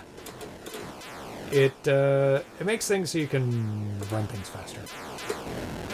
You aren't as desperate in your kernel to do stuff. It allows you to read a stream of data, especially it seems in CDF. This that 400 something like 450 or more is full. I've seen you over 500 getting picked up. Wow! What is? Did you stop? Did you stop running from it? No. Oh. It's making this game harder for me. Why is it harder all of a sudden? Decrement and compare. Is that what it actually stands for? DCP Plus is an ARM driver that can overwrite LDA instructions with data from arrays, making the load data operation quicker. Not the ARM one, the opcode. DCP, decrement, and compare. Yeah, it makes you so it's easier to draw stuff on the screen. Because you can fetch data quicker. And it's even quicker with CDF, and CDFJ, and CDFJ+. And Daryl Spice has a presentation that outlines it very well, exactly how much faster it is and what you can do on a line with each of them.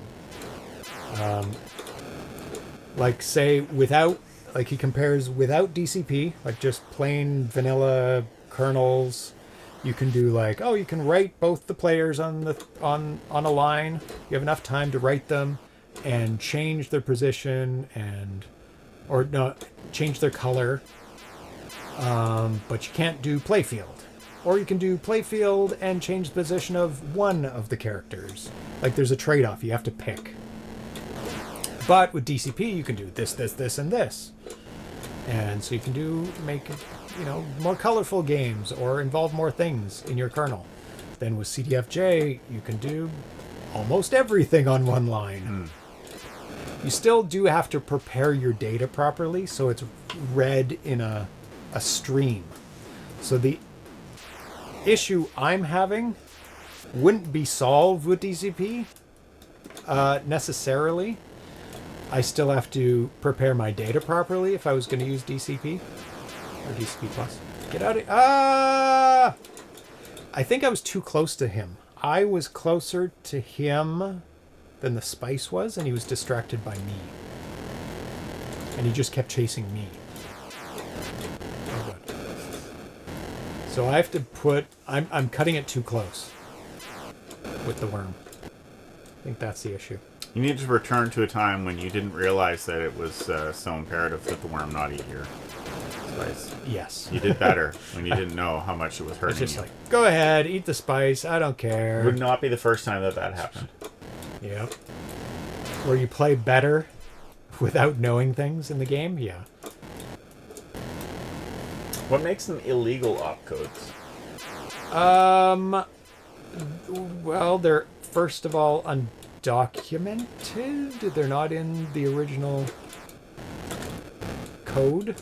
Not in the original manual. What makes them illegal? That's a good... Oh! They may or may not work, depending on future implementations of... What are you doing? Oh my god, he ate through it.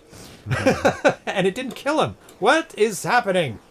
The rules are going out the window with this game. He ate my spice and then went to the thumper. Maybe when a thumper's on the screen, he doesn't get destroyed? I don't know. These are crazy. Yeah, illegal ones, I think, mean that you shouldn't use them because they cannot be guaranteed to work if they redo the chip. Because they didn't say that this was a thing that worked with the chip. So a new chip doesn't have to honor them. Yes. And it may not. And then your game won't work. And then they'll be like, well, we told you not to do that. Because you really should not have done that. You're a bad programmer. Let's see what the chat says. Of course, the problem... Did I get it right? Oh, I looked away. The thumper went away. Oh my god. Some work on all machines yet, and some not. The illegal opcodes work on all 6507s, 6502, 6510s, 8502S, but not 6502, 65C816. No. So it should work on all Atari 2600s then. Correction, yes, the stable ones work. Oh my god, what is this worm doing? I'm unsure of the rules of this game now. I thought I knew the rules of this game. But now I'm very unsure about it. Harvest! Harvest! The thumpers seem to be so short. Maybe they're shorter when you have two. That could be it. Correction, yes, the stable ones work on those. The unstable ones are not so good. So now I have to watch the worm.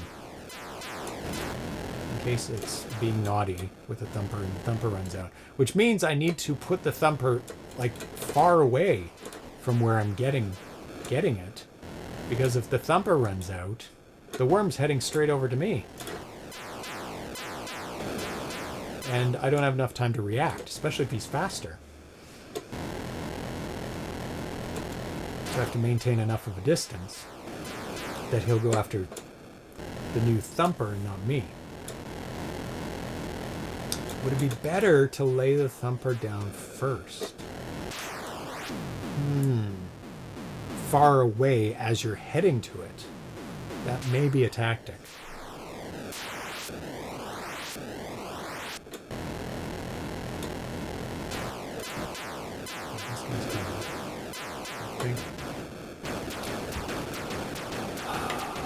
Now, does that worm just keep chasing you? I'm doing worse. Like, much, much worse. Okay, I'll do one more game. I got like 6,000, didn't I? 78. Oh my god. Yeah, you were at 7,800. Why am I doing so bad? Maybe I should be very, very cautious now. That's how you were playing before, and we were just like, this is not this game's difficult. easy. There are no consequences to running away, and it turns out that the consequences existed. They were higher than you thought, but not higher than Yeah. So there, I'll do that now. I'm gonna run away. Run away.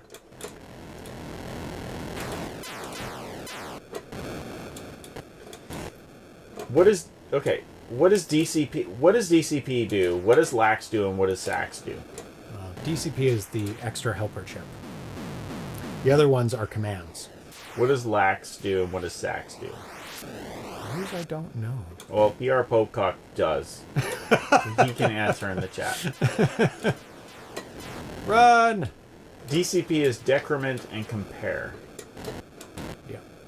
Then compare. But I don't know what that means. Oh, decrement it. Okay, I do know what that means. DEC. DCP. DCP. It says DCP. Decrement, then compare. Load A and X. Oh. How Both do you at the load, same time. How do you so you load them both. Yeah.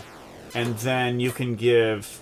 Fill them up with both of one So thing. you load them both. They're separate. It just says in one line to do both things. Yeah, rather than... Instead of load X, load A. LTA, LDX, yeah. Which is super handy if you do need to do that. And actually, in my program, I think I do need to do that.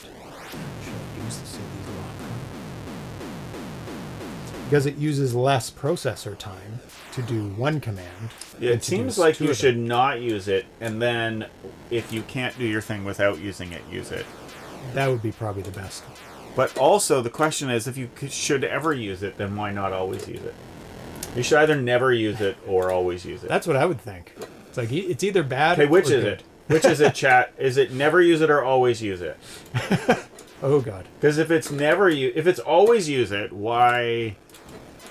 Why isn't it just? If it's sometimes allowed? use it, why is it not always use it? That's what I'm getting at.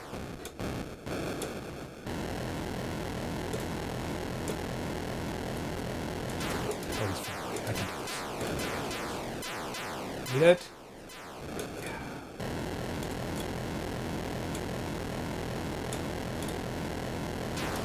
Oh, he's far away. I can go. You have to really watch where he's emerging and compare it to how low yours is. Beer Pocock says, I always use on 2600, 5200, 7800, C64, VIC-20, and what is ampersand C, whatever that is. But some apples have 65 CO2Ss. Oh. So what you're saying? Want to So use it I'm on that. So some- you're saying you should always use it. Are you saying one should always use it on the 2600 then? Well, he does. He's saying that he does. Yes. So I wouldn't use the undocumented on Apple II games because it has chips. Some chips they use in it don't support it, and therefore some people it wouldn't work on. It would cause unforeseen consequences for some people, and then you get complaints. It doesn't work on my Do any of system. you make games for the Trash 80? Or the color computer? Coco? Coco. I bet somebody does.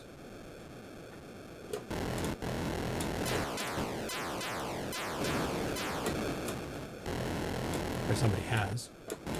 It was very. I watched a documentary on it. It was very, very popular. It had 70% market share. The TRS-80. Darcy, did you know Yeah. that?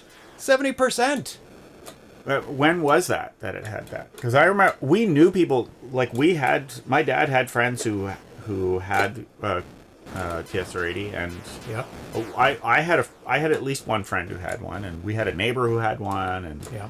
it was totally a thing. But it was This would be before the Atari came out in 1979. yeah, but that was not the color computer. The TSR-80. Oh, Jesus! That's just it. The Christ. TSR-80 6270. The TSR-80 color computer is not actually the TSR-80.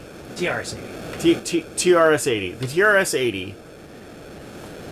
There was that, Yeah. and then the color computer came out and used the same name, but wasn't the same computer. It was like similar, Dead color. Yeah. but it wasn't. More RAM.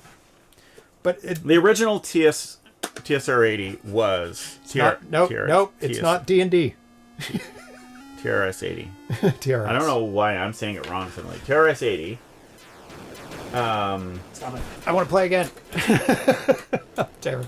The TRS-80, Sid. not the color baby. computer version of it, Yeah.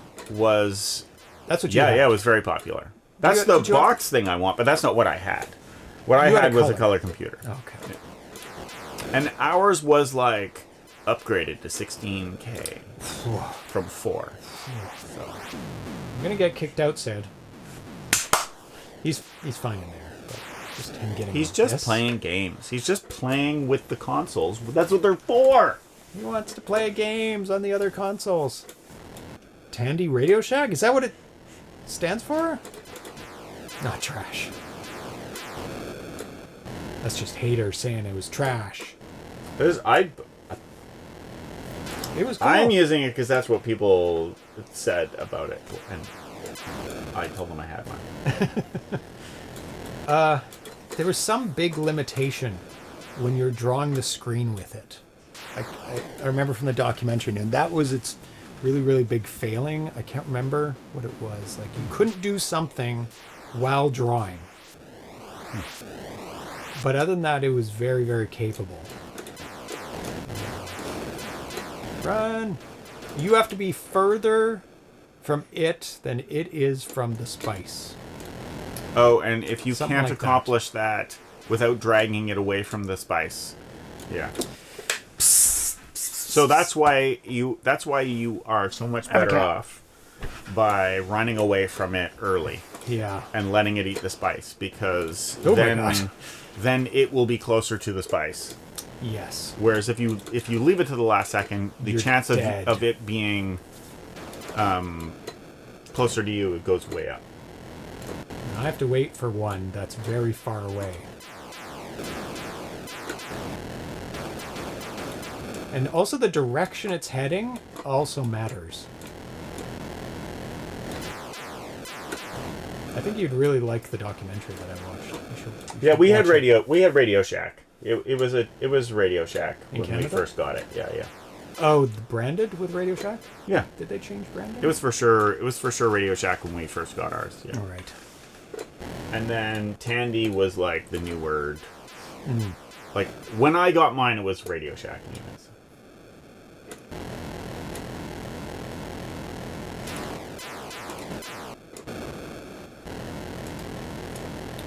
Starting to understand the game. In the early '90s, at our school we had IBM clones. What were they? Yeah. Oh, Uh-oh. no kitties. Luckily, this game, like, there's pauses. You can just Oh, sit there. by just not threatening Like anybody. right now, Yeah. nothing happens because the worm doesn't care because you're not eating its spice. You're not breaking the rules. Yep. Oh, now it's not there. Oh, that guy's too close. I gotta watch him because sometimes these stompers don't last very long, which is super weird. Seems like maybe it is not a feature. Not a feature. Whoa, that was close. I was living dangerously there. This one's too close. Nope. You get it. You get that. I'm gonna watch you carefully, worm.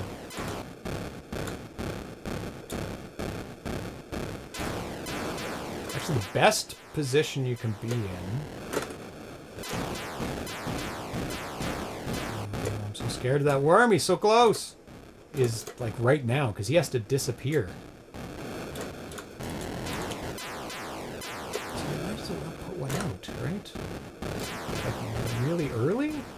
While I'm going to it? I don't know. I'm gonna try that. Like wait for him to disappear. Put one out. Oh, that's very dangerous. Oh, you don't know which direction he's coming from. He didn't even come. Oh. Did I find an exploit? Oh god.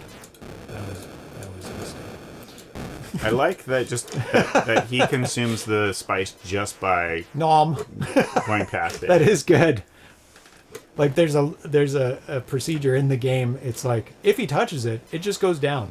We don't care at all if he's going for it, not going for it. If he touches it, there's a collision between the playfield. Oh god. The playfield. Oh my god, see? It didn't last at all. Yeah, it does feel What like was that's that? a bug.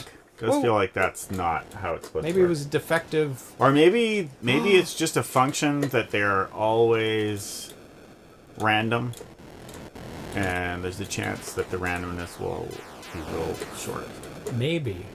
It's hard. I don't know why, but it does do it, and you have to be very aware of it. Oh, God. Oh, just that one. Don't run out.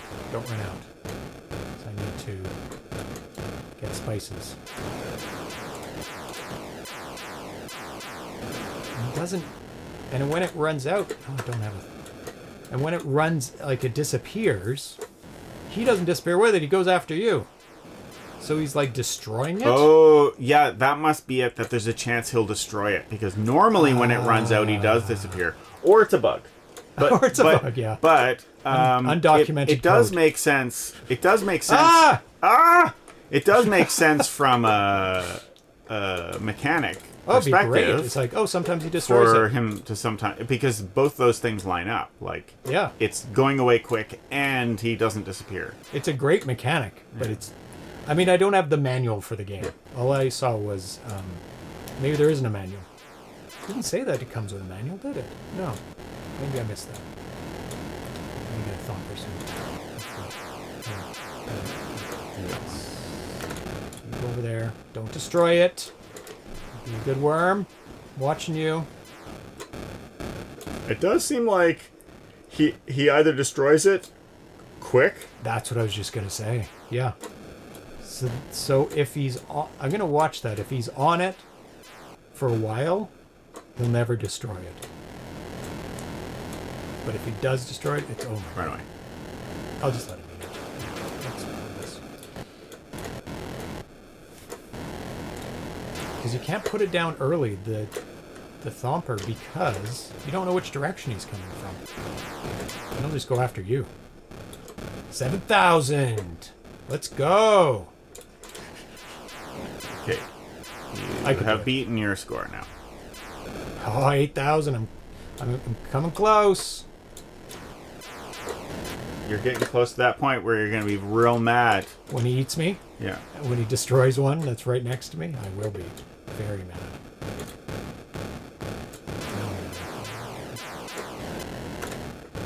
Go for it. Don't do anything funny. You're not in a good spot. I am in a bad spot right here. Don't do it. It's very, very dangerous. I felt very, very bad about that. You haven't had... you haven't been picked up for a long time. No, I'm at a higher level, so it takes a lot more, You're getting a lot more... You're getting points, which is great. but you're not getting picked up. No. So you're not getting any bonus points. Run away. Run away. Yeah, let him eat that tiny sliver of spice. Sliver of spice. Oh, God.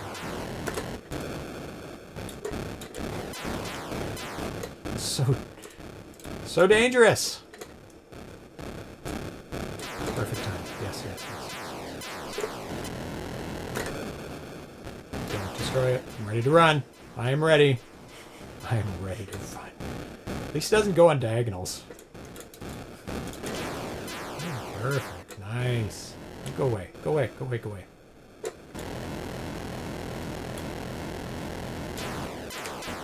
Okay, you're at 10,000. Yeah, I'll have to get to 11 because I'm not sure of what 10,000 something he got to. Run away. Eat it. Nom nom. Oh, I think it's flashing at the bottom. They're all flashing. Must mean I'm like on my last one. For the ship to come get me. No, Or not. you're nowhere near it now. I don't know why it's flashing then.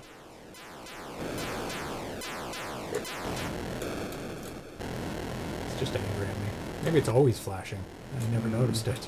I don't think so though. Oh, there we go. you getting So maybe it picked up. was close.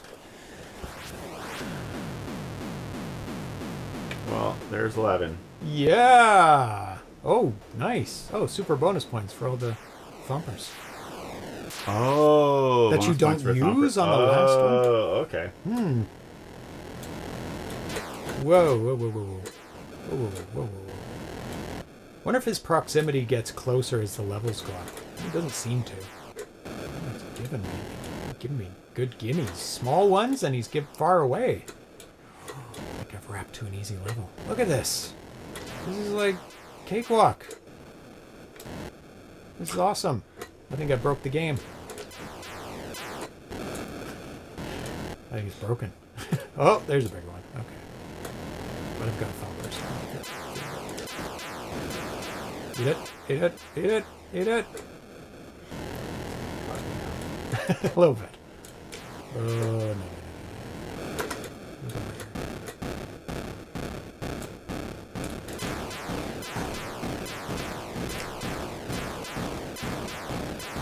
Boom.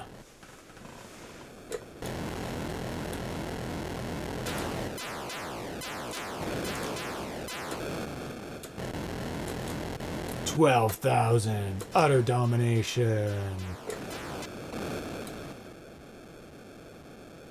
Okay, so nobody else weighed in. Only BR Pocock weighed in. Does everybody agree you use LAX and SAX Despite them being on naughty. the 2600? despite them being naughty, undocumented, illegal. But are they naughty on the 2600? Because like it sounds like theoretically they're not, because the list they said included all the chips that the 2600 would use. So they say every chip is compatible with that command, therefore why not use it? Just don't repair your 2600 with a newer chip. I don't think it accepts it. 2600 only accepts 6507 chips, which are modified 6502 chips. Look at all the thumb. I have 4. Oh my god, what the hell? That was very successful. It's a very clever game, by the way. Simple structure, but kind of elegant simplicity. I was just about to talk about, like, it seems simple at first, but then there's like, oh, this happens. Oh, then this happens. And I think like, the guy doesn't seem to be going, oh, what the... What was that outside? During the day? It usually happens at midnight. Is it a holiday? What's happening today? There's fireworks going on outside. Oh, need my thumper. Oh, that was very nice. Oh my god, he ate that one up. He ate that one up. Not and immediately. got the spice. Like pretty quick, but not immediately. Yeah, it's very elegant. It's very understandable game, which is what you want. Oh my. Whoa, I think things are changing now. I don't even know why he went after the spice ultimately. Like, he was closer to you. We don't understand the rules. I don't understand the rules. It seems random. Which is kind of cool. Like, they have their own autonomy. Like, it's not a set Pac-Man style rules where it's like, yeah, this ghost will go after you. Oh no, not yet. Oh, I'm down to nothing. But I still have my thumper, so I'm fine. We'll start using that one. Now that I know a bit more about those illegal opcodes, I will know that I can... You just, before you get too upset, you doubled your previous high score. And 50% more than the top score in the world. Yeah. Screenshot! Let's do the screenshot. Perfect. I'll send that one into him. Excellent. That is a much better game than I initially thought. It's Memorial Day weekend in the U.S. So what are these Canadians doing outside? Celebrating along with them. So we're on to the last game, which is Batman Returns. And let's see if I got an email, because then I can do... No, I can't. Okay, so Batman Returns by Alfred TDK. Grab that joystick. There we go. It's a 32K game. They also made a billion games, including Butterfly Effect, Deadly Speed, Flyline, Food Chain, Orb Chronicles, Alien Uprising, and Retro Man. And I did a recent kind of mini spotlight on Alfred TDK. That's a fancy that vampire bat symbol.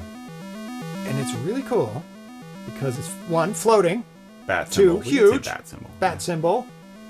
And there's fog in the background, and you can see through it to see the fog, and it's like shining it in the sky. It's really, really good. And scrolling characters at the bottom saying Batman Returns, because it can't quite fit.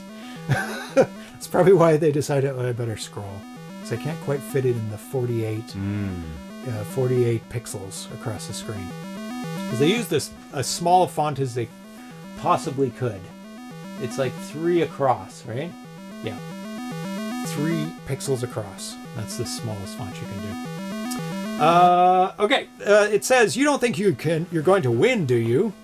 These are some of the most memorable phrases uttered by the infamous villain Penguin in Batman Returns, which I have not seen. Have you seen that movie? I saw the first one, but I have not seen the second. Okay. There's so many Batman it's like movies. Old. I don't know. Old one. Old Batman movie. It's an old new Batman. It's the original run, not the ancient '60s, but like the like early '90s. early '90s one. Okay. Batman. Yeah. As Okay, the then game, I have seen it. as the game is Is it still who's in it? Penguin, Catwoman. This is the one with the penguin. I did see that for sure. As the game is still in constant development, in this demo you'll be able to play the role of the villain. Oh. So you get to defeat Batman. For now, it's not possible to play as Batman. He'll be in the background trying to neutralize the threat of the Penguin in his lair with his technological gadgets. The demo takes place at the climax of the film. Stay tuned for news on the Did full I get him version. or did I lose? I think lost. Batman might have beat me. You lost. Thank you, Nostalgic, for putting up my score. Special thanks to Mike at AEI and Artisan Retro Games for the support. I don't know. Did I lose? I don't You know what I'm lost. supposed to do when I turn into the boss. If you're back at this screen, you lost. So, we're playing Penguin, which looks really, really good. Really good, yeah. Like, really, really good. Ah! Look at the smoke next to his head. He's using something else. I don't know what it is. But he's using something else to do those dots. Definitely not playfield, because it's like a single pixel. Could be ball, quite easily. Could be the other player as well. Anyway, let's shoot the Batman. But also, his pants have something going on in there. Yes. See what I mean? It was not acting like that It was. when I was playing it on the Stella.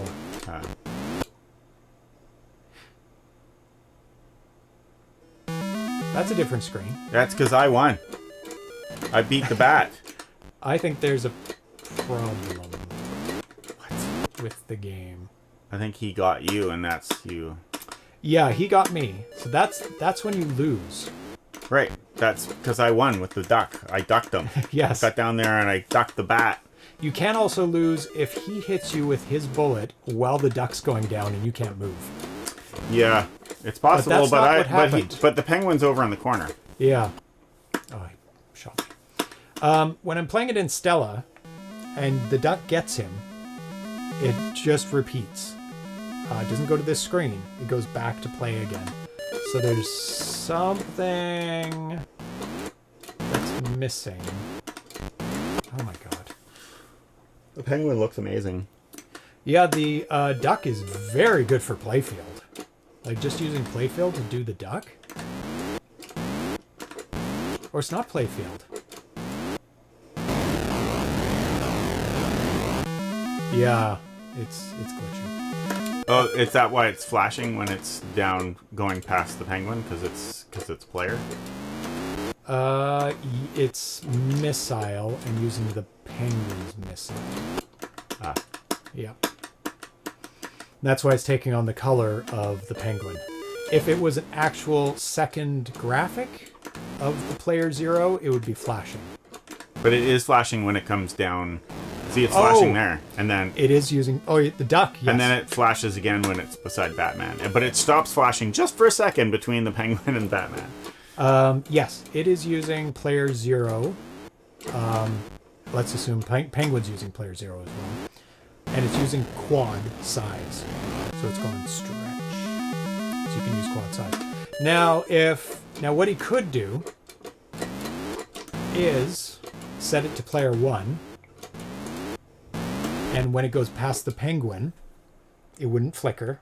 And then when it's past the penguin completely, switch But the it penguin- over to player 0, and it would never flicker all the way down. Is the penguin not both players?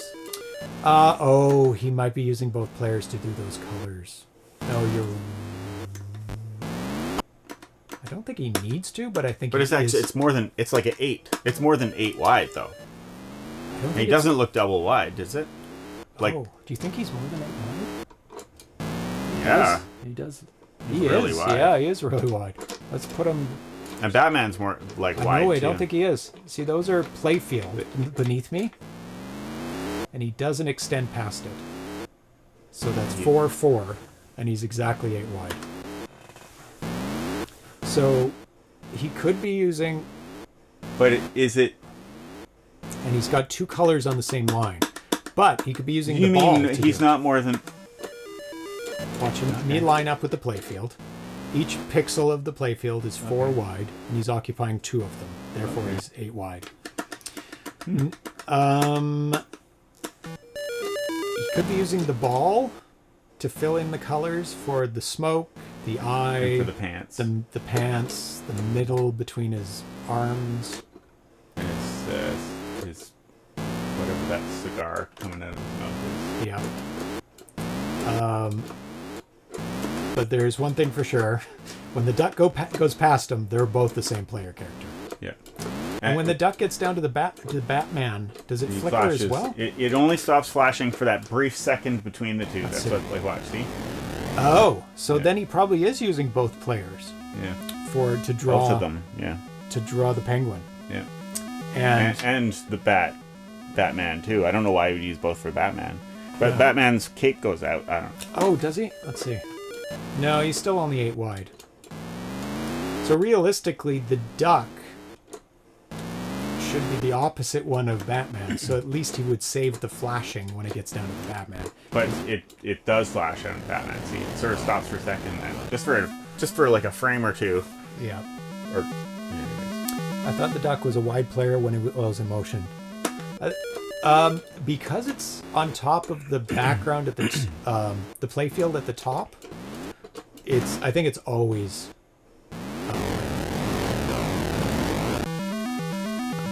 Yeah, it's triggering something in the Atari that it's. I think it's a bank switching error. Because it's not supposed to go back to this. It's supposed to go back to the game. At least in Stella, anyway. Or maybe it's supposed to go back to this. It's just a demo. But in Stella, it goes back to the game. In this, it goes back to the title screen. Yeah. And when you bank switch, you tell it which bank to go to, and I think it's triggering the wrong bank. And it's going back here. Yeah. Also, when you see... Let me just die. Go to the title screen. Now watch when it flips to the game. See those words at the bottom? That's what's going to be for the penguin. Watch the words. Watch penguin. Oh, no, the umbrella. That's what it is. The umbrella is the words, the scrolling letters. Come on, stop. Oh, sorry. I'm confused. I'm not sure what you were saying. The data for the scrolling letters, you'll see it briefly where the umbrella I see. is. Okay. So it's not set up before it displays it. It's set up after it displays it. Okay. So all he needs to do is change the code so that it changes the graphics first. So when you press the button, change graphics, then display. The way it's set up right now is draw the screen, then change the graphics of the umbrella. Yeah. If a Atari Basic program crashes, can it be set to return to the title screen? Did you see it? Sorry. I probably didn't. I did it too fast. I was looking. Something was going on, and I believe you that it was there. I didn't really catch it. Okay, I'll show you this time. Define crash. Okay, watch it this time. I think the penguin's in like kind of the left or middle. Watch his umbrella. It's hard. It's fast. I was looking in the wrong spot. I was looking... Actually, look at the title screen again. This is actually more clever than I thought. The Batman symbol is transparent. Well, it appears to be transparent. It appears to be transparent. Yeah, it's definitely not actually transparent because the lines aren't the same. Yeah. There's Some a of the couple lines that are the same and some of them are not. Yeah, some of the lines are at the right spot and some of them aren't. But it gets the right effect. That's really, really cool. Oh, I'm not suggesting that it's wrong. I just mean that they're not all lined up. It's like the symbol isn't where those clouds are at the back. It's anyways, doesn't matter. It's very cool. Yeah, it's super, super, super, super cool. And there's a moon. Can Excellent. I press the button one more time? Okay, watch. It is R-E. It is something, something, R-E. Let me do it again. And he starts in the middle. Oh, from Returns. Batman Returns. Okay, watch it. So it'll say B-A-R-E. Bear. Yeah, I saw it. At least R-E. I saw RE at that time, yeah. I'm thinking 7800 basic games that can crash out to an all red screen. I didn't know if Atari Basic had a similar feature. If so, you can make it do something different.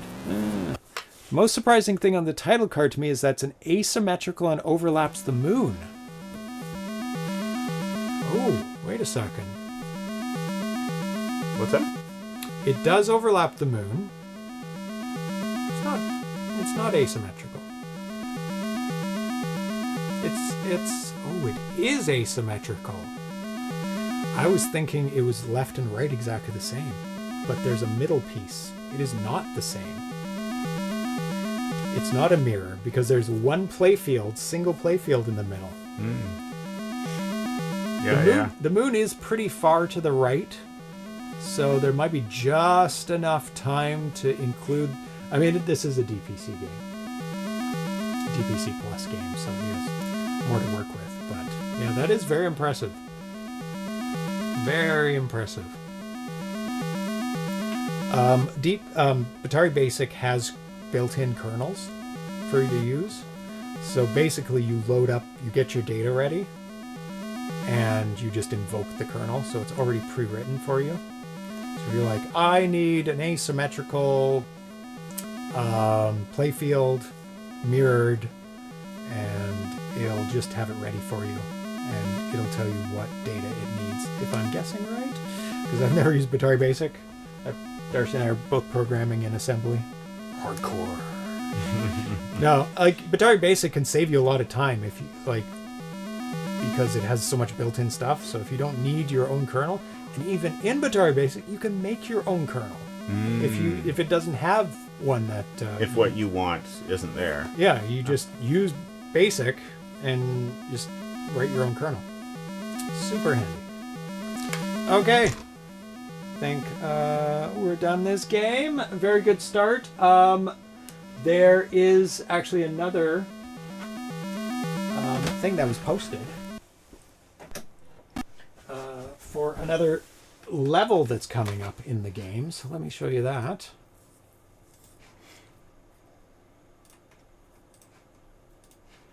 It is, let's see, open the link. There's the thread for it.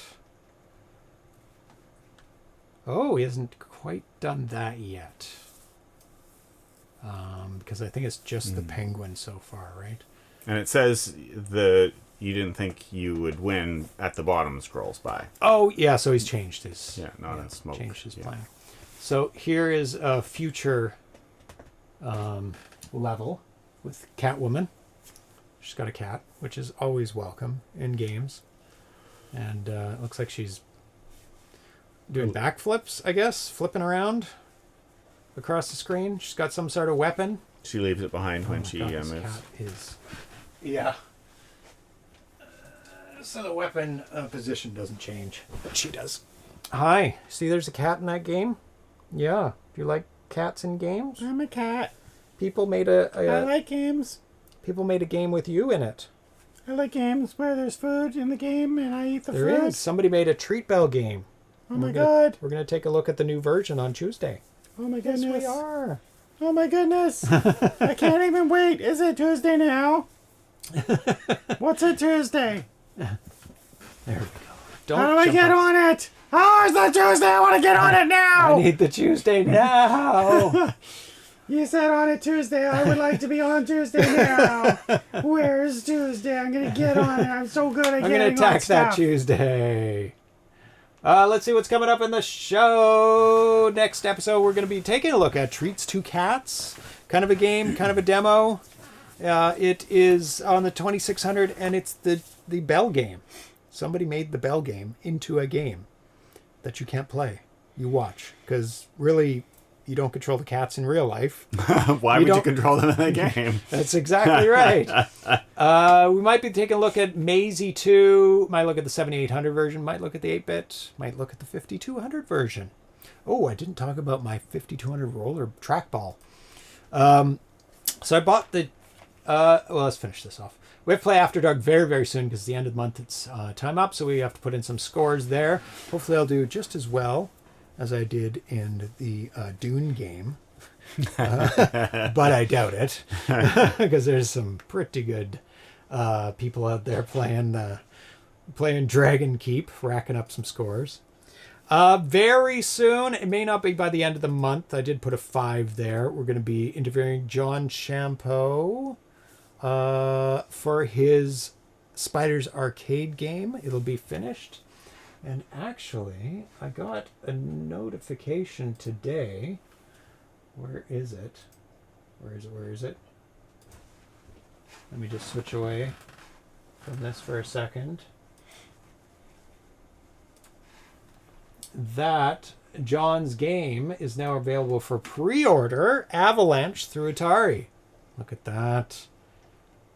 Avalanche. We have played this on the show. Let's see if they spelled his name wrong. Oh, no. I didn't check here if they spelled his name wrong. But in the email alerting us to the existence of the pre-order, they spelled it Jon. So either it was spelled wrong here and they updated it, or they updated before they put it up on the screen. So yeah, it's Avalanche.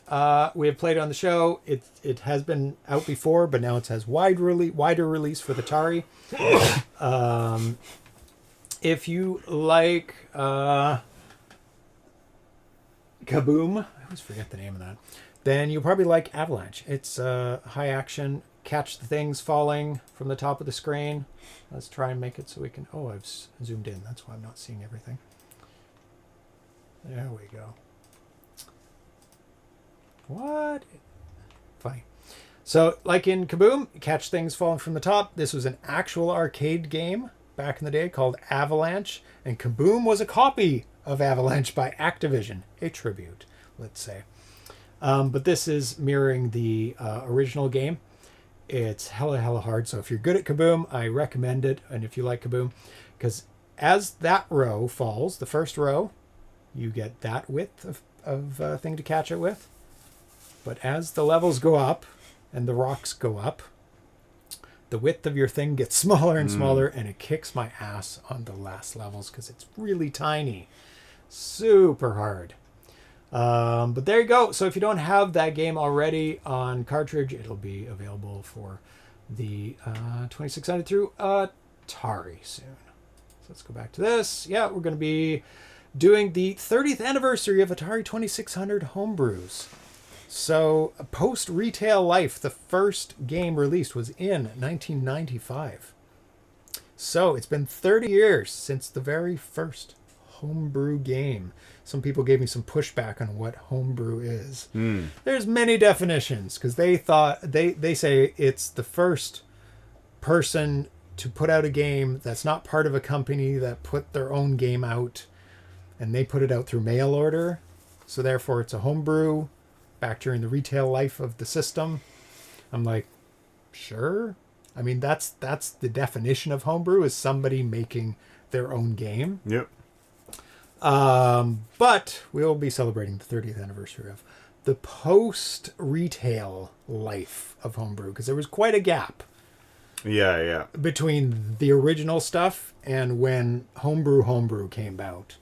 So that will be interesting, and we'll be going through major milestones of hardware, software, development environments, advancements in homebrew, distributors, like a whole bunch of stuff that makes homebrew.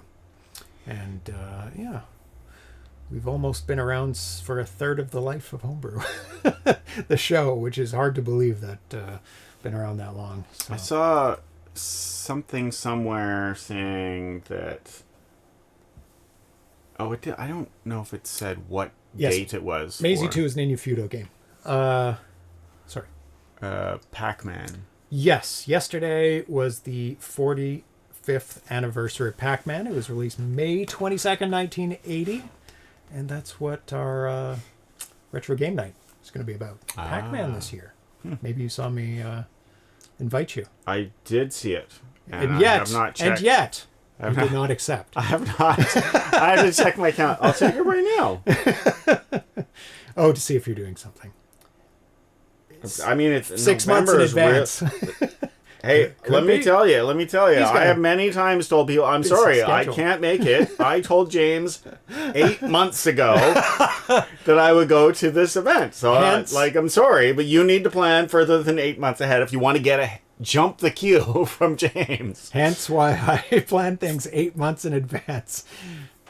Because, and even then, people will go, oh, I got another thing to do. And then I go, I did tell you 8 months before. Did you actually plan that other thing? And then they should be telling the truth and go, well, the other thing is way more important than your stupid video game night. And then I would be much more accepting of their excuse. Oh, it's already in my calendar. Oh, I invited you there too. Yeah. Because I'm like that. But you do have to accept there. That's why our local community published many things about Pac-Man in SNs. SNs? SNs. Don't know what SNs is. Serial numbers? Serial numbers? Secret nooks? To celebrate the 45th anniversary of Co-op, Cook and Becker is offering a 45% discount on Pac-Man Birth of an Icon. What is that? What is that thing that you are advertising to me? It is a book. Oh, very cool looking book. So if you like Pac-Man, there's a book. And it is cheaper now. There is a book. Looks very cool. I have, just so you know. Yep. I have clicked on yes, I am going. Woo! Woo! Oh, social networks. Yeah, look at that book. Oh, it comes with a record. Oh, Pac-Man Fever. Wow, that is super cool. There's definitely enough to talk about Pac-Man for that big of a book. Oh, Chef Boyardee Pac-Man. Because all that stuff, the record. I think that stuff, any of that is still around is probably gone off. Do not eat. They probably recreated the label because I doubt the label would look that good 45 years later. Maybe. Can I click it bigger? Oh, look at those cans. Oh, those cans. Oh, those look legit. Would you eat that can? No, I'm just saying that the can's legit. The legitness of that can is more than I expected. I thought it was just a picture from longs ago. Something's cooking in that can. Oh, you know why that can is bubbling up? Oh, because it's been. No, there's a clue on the can. No preservatives. Oh. There have been some preservatives that might not have puffed up like that. Maybe. It should say "do not eat." I'm sure it has an expiry date, and of course, all the massive amount of games that have the sequels of Pac-Man could be put in that book. Maybe it's focusing just on Pac-Man. I don't see any Ms. Pac-Man. Anything. Maybe it's just Pac-Man. Wow, how much it's sold out. The signed collector's edition. Where's the price? $70, $80 for a collector's edition. Does the standard come with the slipcase? Oh, it doesn't show the slipcase. That's why. So if you go here, you get the record. You get an extra book. You get the slipcase. And what's the difference in price? $30. Whoa. That's pretty good, actually, for the book, just for $30. Hardcover. But you get a record for $80. For $50 more, you get a record, slipcover, a bonus book. What does it say? What is that bonus book? Oh, here it is. And an arcade token, a vinyl. Yeah, but I don't know if the arcade will still take that token. No, I don't think so. So you won't even get that free play. It doesn't say what that red thing is. What's the red thing? Scroll up to the red thing. I'll tell you what I know what it is right now. What? Let's zoom in on it. That's the bonus book. Did it say bonus book? You said it. I didn't read it. You said something about something. I was thinking. Well, it has a bonus book, but it's not. Oh, okay. I heard you say bonus book. I heard you say bonus book, and I was like, oh, it has a bonus book. And you were just making up those words, I guess. The collector's comes with the slipcase. Tim Lapatino signed my copy of PRGE. Oh, is he involved in it? Oh, that's very cool. But he doesn't say what that is. Oh, no, that's the Icon book. Both have that. You don't get 300 pages in the collector's edition. No English text in the collector's edition.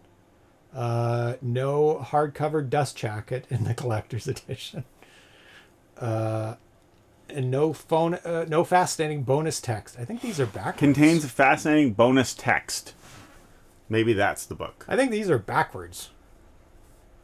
Probably. No, but then this has a token. None of this makes sense. Anyway.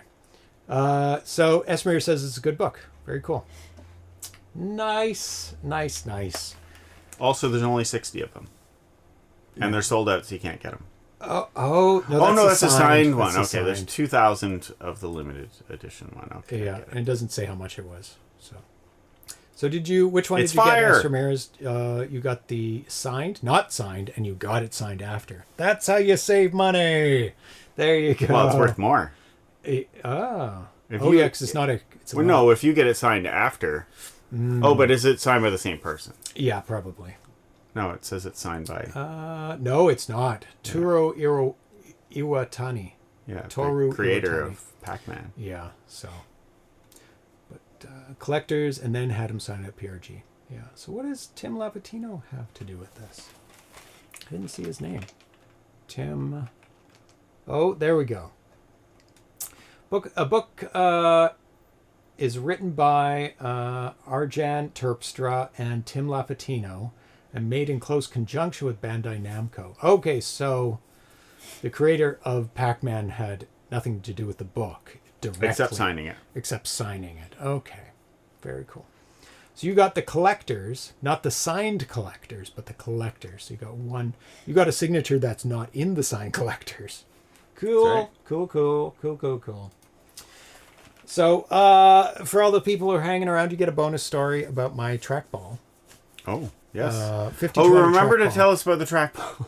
Yes, that's right.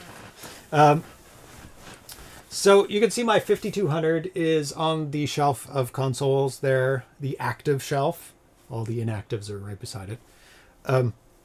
So I was fixing some 5200 joysticks because I bought some fixing kits for them. Atari Repair Parts, from that website, I think it's called, Atari Repair Parts. Fixed two more Atari 5200 joysticks. One of them needed just buttons. One of them needed the button pressing sheet on it. And so I replaced that. And everything worked except for the top buttons on one of them after I repaired them. But I think that's just because I didn't insert the flexible PCB thing correctly. Anyway, that's easy to fix. So at the same time, I was investigating the trackball because I had this out. I was like, oh, I bought that at PRGE last year because I didn't have a 5200 trackball, and there's one homebrew game that uses the trackball. A bunch of original games that use the trackball for the 5200. All the arcade titles that used it in the arcade. But I bought it just for one title. It's for Ryan Whitmer's game.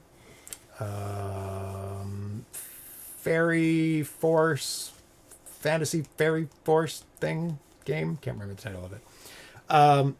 So I hooked it up so that I could test out all the buttons and the rollerball, and all the buttons work.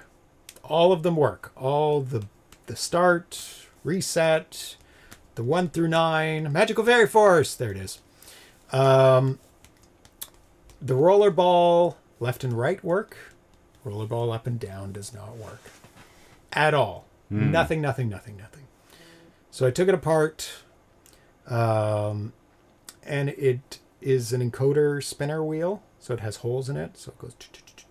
The faster you spin it, the faster the holes go through, and it's a sensor that senses whether there's a hole or not a hole. Very, very simple. Like it's optical or what? Optical, Oh, yeah. okay. So an optical sensor and a spinning wheel, and the ball rotates on a spindle that spins the wheel. The faster you spin it, the faster it's moving. Encoder, that's it. I have it all written. And there's 2 wheels, and between the 2 you can tell all the angles. Yeah, exactly. So left and right, perfectly fine. Up, down, not fine, not doing anything. When I take it out and put it back in the encoder wheel, sometimes it moves the character one little bit. Like go. Yeah, and like 1 out of 20 times it'll go bloop. So you got to go real fast if you want to move very far. Never goes down though, probably because I'm encoding it wrong. Gives you very fine control. Yeah, super fine control. One. Very difficult to play though. Yes. So obviously it's not the wheel. I swapped out the wheel. It looks perfectly fine. It's just holes in a piece of plastic. I tried a piece of paper as well. It resulted in the same thing. Sometimes moves you up one. They aren't made anymore. Yeah, I was thinking it's the optical encoder because it is passing information to the CPU, everything else, all the way along. Maybe not, maybe. So I'm most likely thinking it's the optical encoder. Like ITC says, they're not made anymore. I have found replacements because I did a very deep dive on the internet.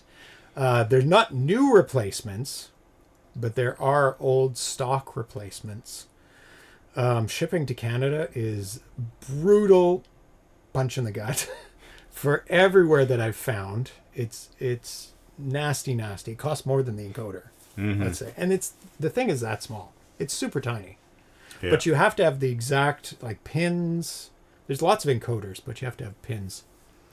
You need to give me that info. No, you will not get that info. I need it. I found multiple sources, so I will pass it on to you. Actually, maybe we can work out a deal. I pass the info, and then you forward it to me at a cheaper shipping rate, because shipping to Canada is terrible at these 2 places. Yeah. Oh, you used to have 2 new old stock ones. Yeah. By the way, the record and token are in the... Oh, so that's it. It's not a book. It's a holder for the token and the record. Oh. Yeah, didn't show. That makes sense. Yeah, I'll get in touch with the ITC because I do need that. I need that encoder. So, so that's the story. It's broken. And are the new encoders any better than the old ones, or are they doomed to fail? They're new old stock. I bet they don't fail too much, but maybe they do. Obviously, ITC ran into a couple that failed. Possibility to rig an LED and photoresistor as a substitute. If you know the encoding output and the timing that works with the 5200, then yes. If you're a hardware person, I am not a make-your-own-thing hardware person. I'm barely a software person. So I will need the exact piece to fit in the exact spot. So, yeah, that's a no for me. Ship to Portland and pick up at PRGE. PRGE is up in the air right now. So I don't know about that. Yeah, we'll see. We'll see what happens there. It's riding the line. We've had to cancel a couple things for the US this year, sadly. Yeah. So we'll see, but we won't get into that. Yeah, so when I bought it at PRG, they didn't have a 5200 to test it with. So, have you not seen that? Is it glowing? Or it's just reflecting? Does it glow? I don't know. No, it's just reflecting this here. Oh. Yeah. I saw it. It looked like there was like a little light in it, and I was like, wow. Have you seen that? No. Do you know who that is? I believe I recognize. It's a SVID. It's a little SVID. So Tanya bought those molds and then painted. Took photos of SVID and then painted that this was... you could have used one of the 5200s at the Atari Age booth to copy Magical Fairy Force. Damn it! Yes, you're right! Oh, ITC, I should have thought of that. I think it was on the last day, but I still could have done it. I did teardown there, so I was very stupid. But would I have bought it anyway? Probably not. It was a very good price. It was quite a good price, actually, because it was on the last day, and I bargained them down because it wasn't like I have to get this. It was like a want. So I got a pretty good deal on it. I didn't want the box, but it came with the box. The red light you saw on Sid is the camera Tanya hid to help keep James in line. Oh, God. And Sid. Ah! Sid's watching you. But I think it's fairly repairable, especially now that ITC has said they do go bad. Or he's encountered 2 that have gone bad. So that... No, he said he had 2... New old stock ones, but he gave them up. Yeah, he gave them up. Not that they went... Or did he say he had 2 that went bad Well, they must have gone bad. Oh, he does say that Right? has 2 bad encoders. Yeah, Okay. Gotcha. Understood. There isn't much in understood. there. Some 7.4X logic ICs that rarely go bad, and the optos. Okay, that's good. Or are we talking about a bad IC? Well, we don't know, but there's a good chance that it's the optical sensor that's bad, or the stuff in the optical sensor. The one I worked on for a client had 1 of the 2 encoders was bad. Okay, good. Anyway, they thought it worked. I went, okay. I bought it, and 6 months later I tried out. Because I'm lazy like that. I put it on a list of things to do, and there's much more things priority than that. So that's the show. Darcy and I are going to do some programming now on our respective games. And did you sign up to a certain forum, possibly? I did, but I haven't done more than that. Because they were all like, we're going to check to make sure that you're legit. And I was like, what? I can vouch for you. No, I that has since gone through, and apparently I tricked them into thinking I'm legit. You fool, Al! You fool! You've let this man on the Atari Age forums. It only took him 8 years.